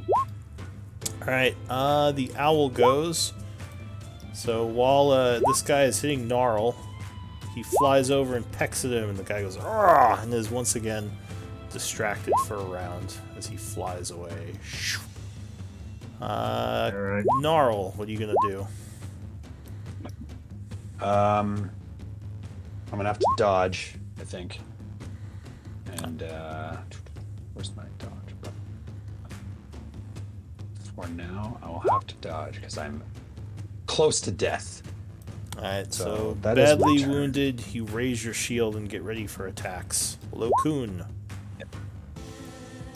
Okay. I see Gnarl up there in trouble. What to do here? Gnarl just yells out, "Get that ogre! We'll take care of these ones after." Okay. Well, then he's gonna focus down that ogre with the firebolt. So the shot. So you fire at the ogre. Oh yeah, 21 would definitely strike. As he's going to swing at Barrett again, a firebolt wings him in the back of the shoulder for 4 points of damage. And I'll He walk looks over at you and roars. slightly above over here, and I'll tell the owl, distract the big ogre. even though it's further away. That's end of my turn. Alright, the owl seems a little reluctant, but will attempt to do so. Barad, the ogre is bearing down on you. What do you want to do? He's still mad at you, so he looks like he's getting ready to swing again. That's fine. I'm gonna stab him again. Ha! How about Nice. you, blackguard? I'm just making up what your guy just- would say. Oh, I was like, just because if it hits, I'll still get that sneak because dude's within 5 feet, right? Yeah. Yes. Yep. Let's Yeah. Oh yeah, 20 would Nice. definitely strike as you stab him in the side. Urgh. So he takes nice. 13 and is looking really wounded, but is still up. Oh no! Alright, well, that's all I got. Alright, the ogre goes. Oh, smash you! As a great club comes down at you, and that would connect. Oof. You take 12 bludgeoning as you go flying back, falling unconscious. Yeah, I'm out. So you are prone, exhausted, and unconscious. Worth it. Worth it, you say as you go flying through the air.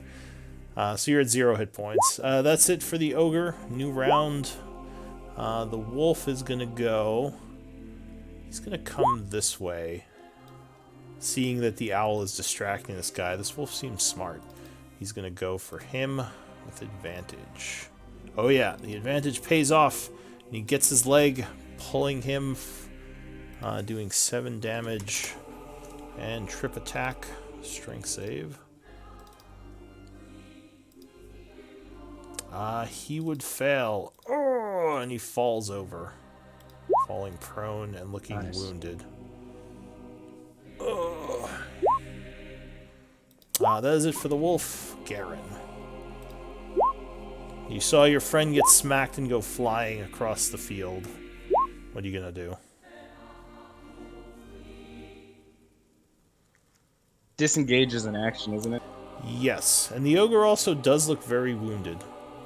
So you might be able to take him down with a good hit. Alright, I'm just gonna swing then. Alright, so as he sends your friend flying, you stab, connecting from behind. Nice. 11 would be enough, and he falls to his knees. Oh, falling Nice. over dead. Anything else, Gaian? I'm gonna move to my friend and then end my turn. Okay. So the hobgoblins go. This one's gonna stand up, and he's gonna swing at the wolf. Because he is tired of this wolf's bullshit. Ooh, and if he gets sneak attack, that might be it for the wolf. Huh! Oh yes, he does deliver a strike. And the wolf is badly wounded. Surprisingly, though, not dead. He is knocked down. This one is going to swing at Gnarl. Disadvantage. Luckily, the disadvantage saves you, and he misses. That's it for the hobgoblins. Oscar. I'm gonna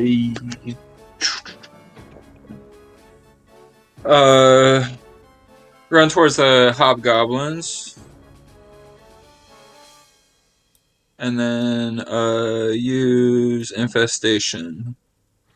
All right, so you chant at which one? Uh, Oh, and actually, this guy's wounded too. the one that you just made wounded. Okay, will. so go ahead and link infestation. The spell description. Yeah. Alright, so it's DC 13, con save. And actually, their con is a lot easier to hit than their AC. Oh yeah, so he would fail taking 5 points of damage as suddenly insects just jump up from the ground all over him. And he goes down in a husk. Oh, As, sweet. the insects are all biting him. Anything else, Oscar? No, that'll be my turn. Alright, Er. so the owl, who was going to fly at the ogre, is now going to change targets. Woo! Flying over at this guy, who is really getting tired of this owl's bullshit, as he pecks him in the head again and flies down south. Gnarl. Okay. Is this wolf unconscious? It looks like he is badly wounded and dying, but he, strangely enough, is still alive. Okay. I'm going to attack this guy with advantage, I guess, then. Alright, so taking advantage of the momentary distraction, you do land a hit, stabbing him and running him through. Oh, Nice. Whew. And the Wow. battle Baron. is ended. Alright, what does the group want to Yeah, do? rescue Baron. Alright. Rescue Baron. Oh, I- actually, yeah, before we end the battle, do you have healing, Garen, that you can give him? Yeah, I was gonna give him three of my lay on hands. Alright, so then he's safe. We don't have to worry about death saves. So he has a level of exhaustion, but he is alive at 3 hit points. So what do you all wish to do? Well, And what about this wolf here? Does anyone have medicine or anything they can do to help him? Because it looks like he is I have dying. medicine. I was just gonna ask if I could use medicine to heal up some people throughout the party. So you can't heal with medicine, but you can treat the wolf's wounds. Then- So yeah, with a 10, you do manage to kind of bandage the wolf and keep it from dying. The wolf looks a little bit odd to you. It has a large scar down its face, and it looks like it is a bit older in wolf years. But you're Kinda not like sure. me. Yeah, you're not sure why it attacked these hobgoblins, but it's alive, it's breathing, and it's possibly going to recover. That's a good wolfie. All right, guys, we need to look for survivors. Friendly pet. Yeah, let's go. I'm Yeah, with you, that's a Garen. good idea. All right, so you go into the house, and you do indeed find 2 people there who look like they are dying. You might be able to save them with a medicine check. I have 2 Alright. points Do it, of lay on Oscar. hands left. Can I just give them each one? So the wounds are nice. more than just damage. You think you would actually need to use medicine to save them. Oscar. Am I able to Oscar. use medicine? Cool. Anyone who has a train can make a check. Oh, Yeah, Oscar. Oscar. is on it. All There right, we so go. the druid, or you're a druid, right? Yes. Yeah, so the druid kind of walks up, takes a look at them, and yeah, it looks like they were badly wounded and are on the verge of death, but you managed to use your medicine to save them. They are at 5 levels of exhaustion, so they cannot move on their own accord, but they are not dead. The house itself looks like it was on fire, but the fires were put out probably by the hobgoblins before you got here. Because they were probably just attacking it at first. What else does the group want to do? See Loken just start. Actually, he doesn't even have a blade. And we gotta start chopping heads off. That's money. All right, so you want One to goal each. take the hobgoblin heads? I actually don't even have an implement to do that. No, I so, can do it. Yeah, I think You a can use couple my people club have if you blades. want. you gotta let's Doesn't- we don't want to make them. We gotta keep them recognizable. Yeah, not sure you can use the Can club I for that. cut off the ogre's head to see if it'll get us anything? Yeah, it's messy work, but you could not with That's your fine. rapier. You'd probably have No, I to. have a dagger. I have like 2 daggers. All right, so yeah, with the dagger it'll take a while, but you could do that. As the party is just like butchering these corpses up, like you see Loken just kind of like he's just more and more impressed by the new allies that he's gained. So, Hey, Alright. hey, Loken, you want to look and see if there's any clues to where we can find the Iron Tide? Yeah, good point. it's not too hard to find. Are there? Do they So have their uniforms and so stuff? yeah, they have their armor, which has their symbol on it. They have chainmail and shield, which is actually fairly well crafted. Which Ooh. Lokun, you would know. The Iron Tide actually has pretty good armaments, so to the right people, these might fetch a price. Also, their longbow and their longsword. Longswords are well crafted. They're not like shoddy weapons. And their Uh, shields. So they have all their those. armaments. They have some gold on them. Looks like Ooh. altogether there's 8 gold pieces among them. Split The this up. ogre has a large tree trunk, which he was using as a club. You don't think that's worth much. And he has a pouch kind of tied to his belt, like loincloth belt, which has a bunch of like random dirt and like dead rats and a bunch of other crap in it, but nothing of much value. So cool. Okay, so I'm writing this down, guys, in the party treasure so that we can sort it out later. But how many suits of Sort it chainmail then? out. The 4? Are you gonna take all their armor? Yeah, I and should be resell able it. to carry it. As Well, long let's as see you if I can can carry carry it. it, because it does add up. Yeah. Their bows are Let me see probably if the I most can. valuable thing for the weight. Their bows, swords, and shields. Their armor is valuable if you can carry it, but it is heavy. Vulcan will take one of the Who's shields though. gonna help me carry these people back? And also the heads probably Sure weigh, can help I don't know, carry. how much does a head weigh? A couple of pounds? Are the brains still in it? Yes, the ogre head probably weighs the most. Maybe like 5 or 10 pounds or something.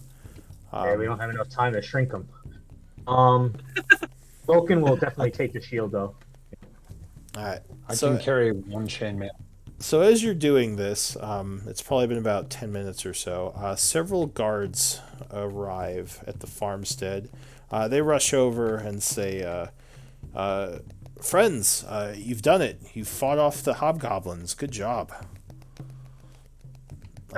Is everything okay? Do you need any help?" Gnarl's looking kind of rough there, We have 2 wounded inside. There, we need too. help with. and Alright. the Yeah. two So inside the house. Yeah. they go inside and they're like, "Oh, you saved them. Yes, let's get them back to town as quickly as we can.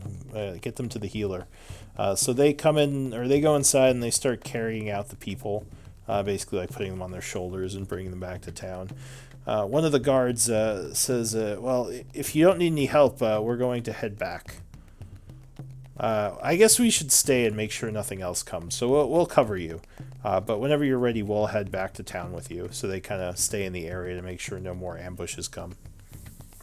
Okay, quick question, guys. Gnarl can carry 1 suit of chainmail. Can anyone, and 4, he can carry all the longbows too, but How can much? anybody carry the other suits of chainmail? They're 55 pounds apiece.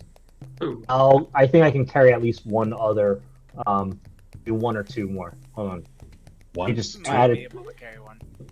Garen, you can carry one? Yeah, I can definitely carry 1, maybe 2. Okay. Okay, so I'll add 1 chainmail to my inventory. I'll take one of them off of you guys' hands, Okay. and somebody else take And the other one. Yeah, I can a get. 4th. Who's that, Barrett? Yeah, I can. There Okay. we go. Cool, we got 4 of it. Then we got all suits of chainmail, the 4 longbows, and 8 gold. Anything else? that we've Maybe done? arrows. Yeah, they have I arrows. don't need any. So they each have about, we'll say, 10 arrows. So 40 arrows if you need them. Yeah, I don't need any if you want them, Garen. Oh, arrows. Anybody? I'll take arrows. Yeah, if anybody needs arrows, yeah. Yeah, There's 40. Just throw them in. Cool. All right, so you grab as many arrows as you want. You can grab all 40 if you want. All right, so afterward, anything else, or are you ready to head back? How much did Could the heads I? weigh? Huh? Oh, How much did the heads weigh? human head weighs about 10 pounds, 11 pounds. So God, I don't know how that? much a goblin head Google. weighs.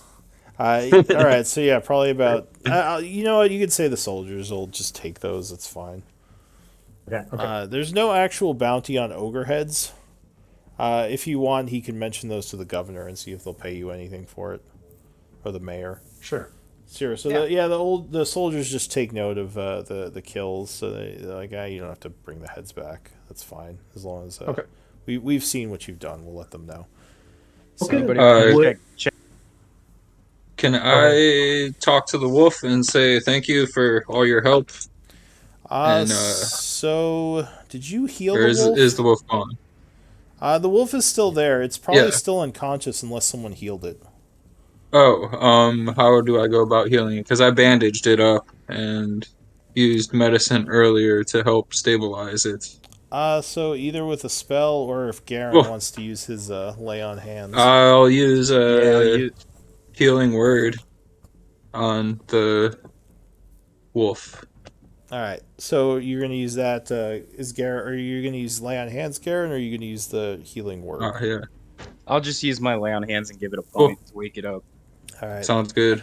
So the wolf does get up. It seems a little bit shaken as it stumbles a bit, but it looks around, sort of looks at all of you, looks over at Gnarl, and just kind of smiles at you as like panting a bit.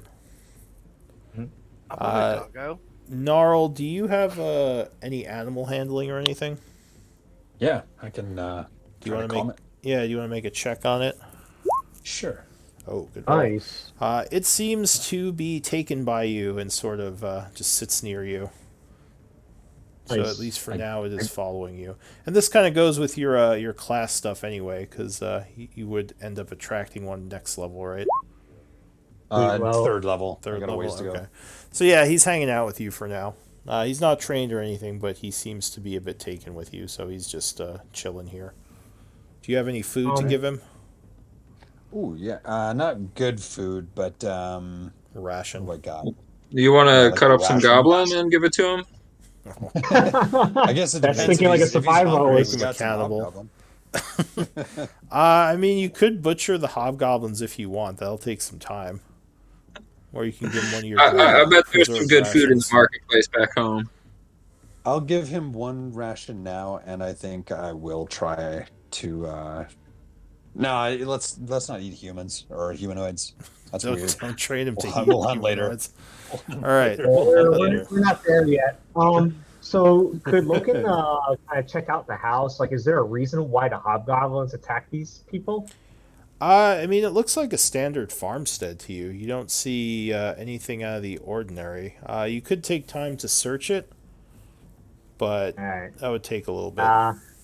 Doesn't seem like the party. I think the party probably wants to move on. Doesn't seem too strange though. They just came here to ransack or raise the farm, I guess. Well, they have been attacking farms in the area. One of the guards says so. Maybe they were just looting, but yeah, good. it's hard to say. It does seem odd that they'd attack something so close to the town. Usually, they've been attacking more the outer farmsteads. Do you guys think their tracks would give us any indication of where they are? Good. We could reverse, track them backwards. Yeah. Which direction they come from? Yeah, if you want to do that, you could try to follow the tracks to see where they came from. That will take time, but Yeah.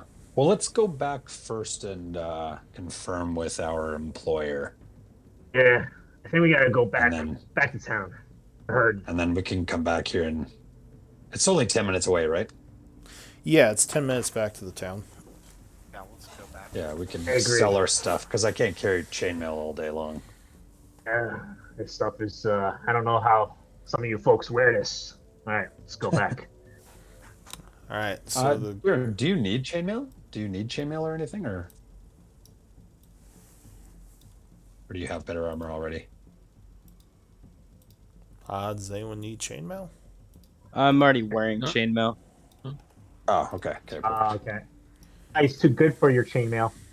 Yeah, I see how it is. All right. Nah, it's just like goblin sized, you know? All right. The group is traveling back to Char, which is very close, so you don't have to worry too much. You would follow the guards re-entering town. When you get there, you would see several other guards kind of walking up, and the guards talk to each other.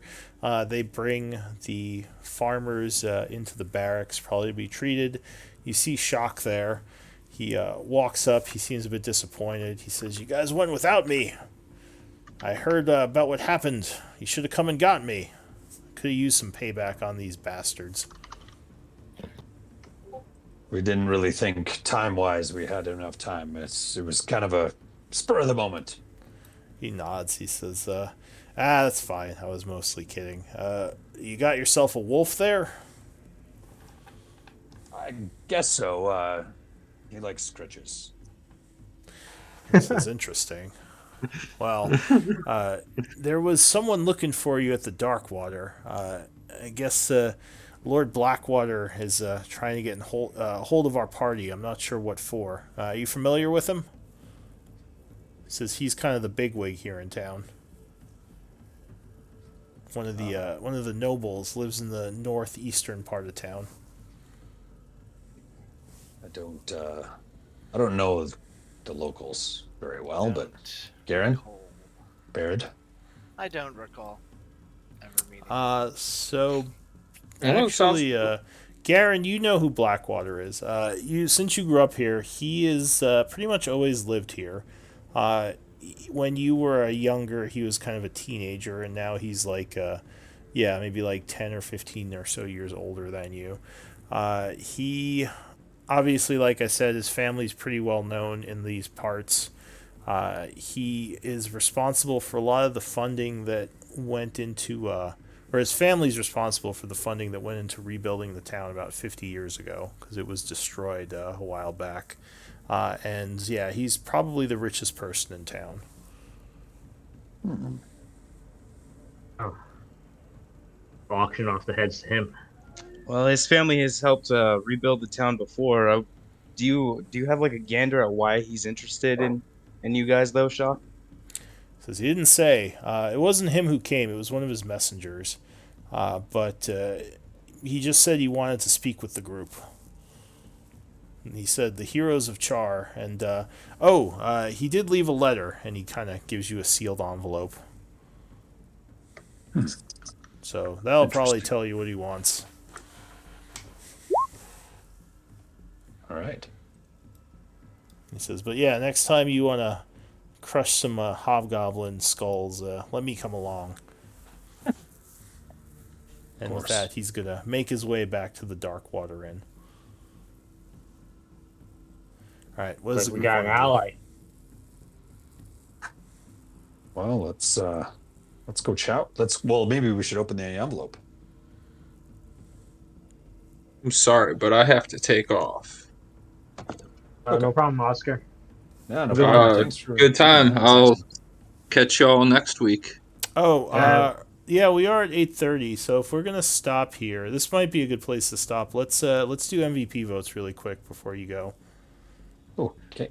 So give me a whisper and roll 20 as to who you think the MVP this week should be. I forgot how to whisper. It is /W space GM space the message. So whoever's name you're voting for. /W.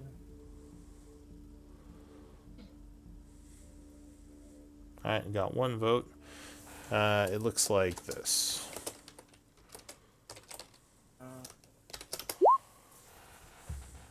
Alright, 2 votes. 3 votes. Oh, it's a pretty split vote so far. It's good. Everybody's contributing. It is a completely split vote. Alright, so 5-way tie. Everyone roll a d20. Nice. That's hilarious. We're so nice, guys. Yeah. We're just Gnarl and Garen, tiebreaker. D20s. Oh my god. Oh again. Go again. It's a 50-50 shot. Alright, There you go. Garen with 18, you are the MVP. Congrats. You get a point, inspiration point, or a story point that you can use to gain advantage. You can have up to 10 of those. So just make a thing on your sheet for it, and you can use it next time. All right, thank you, sir. Yep, and hope everyone had fun, and I guess we'll see you all next week. Yeah, good games, though. Are we still at level 1? Yeah. So you can only level up on a full rest, so if you have enough XP, you would have to wait till you rest to find out. Oh God, Okay. what sounds time? We gotta go to sleep right now. We gotta I'm just sleep. kidding. You just lay down on the ground in the stroller. We're sleeping. And then we wake up like, do you feel any different? Do you feel anything? Is anything Alright, happening? It's like good Christmas. games all. Yeah, good games, guys. Yeah. Gnarl. Yeah, All what's right. up? You sound just like George Clooney. I'm not gonna lie. Fucking great. That's fucking I've been great. thinking this the That's the entire biggest game. compliment. I'm That's just amazing. like, I'm like, am I playing D&D with George Clooney? Because That's that's what I amazing. hear the whole time. That's I awesome. I should change my name to George Clooney. That's amazing. That's pretty cool. You can just refer to me as George now from now on. Just say Yeah, I think we should turn this into the group's name. George, Clooney's. the Clooney's, yeah, or something. Clooney's clan.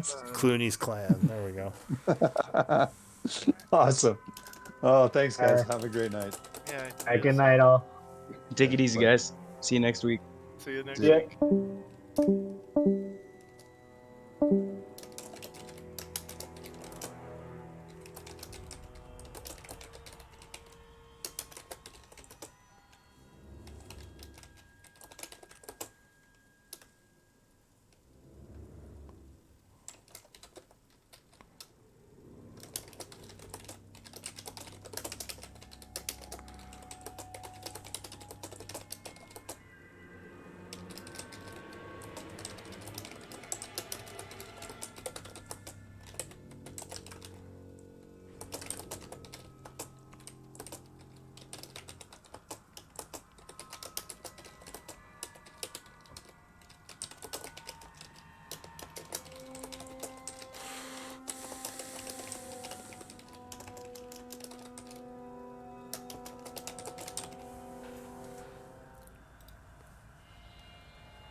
Hope everyone enjoyed watching the game, or those of you who will watch it later.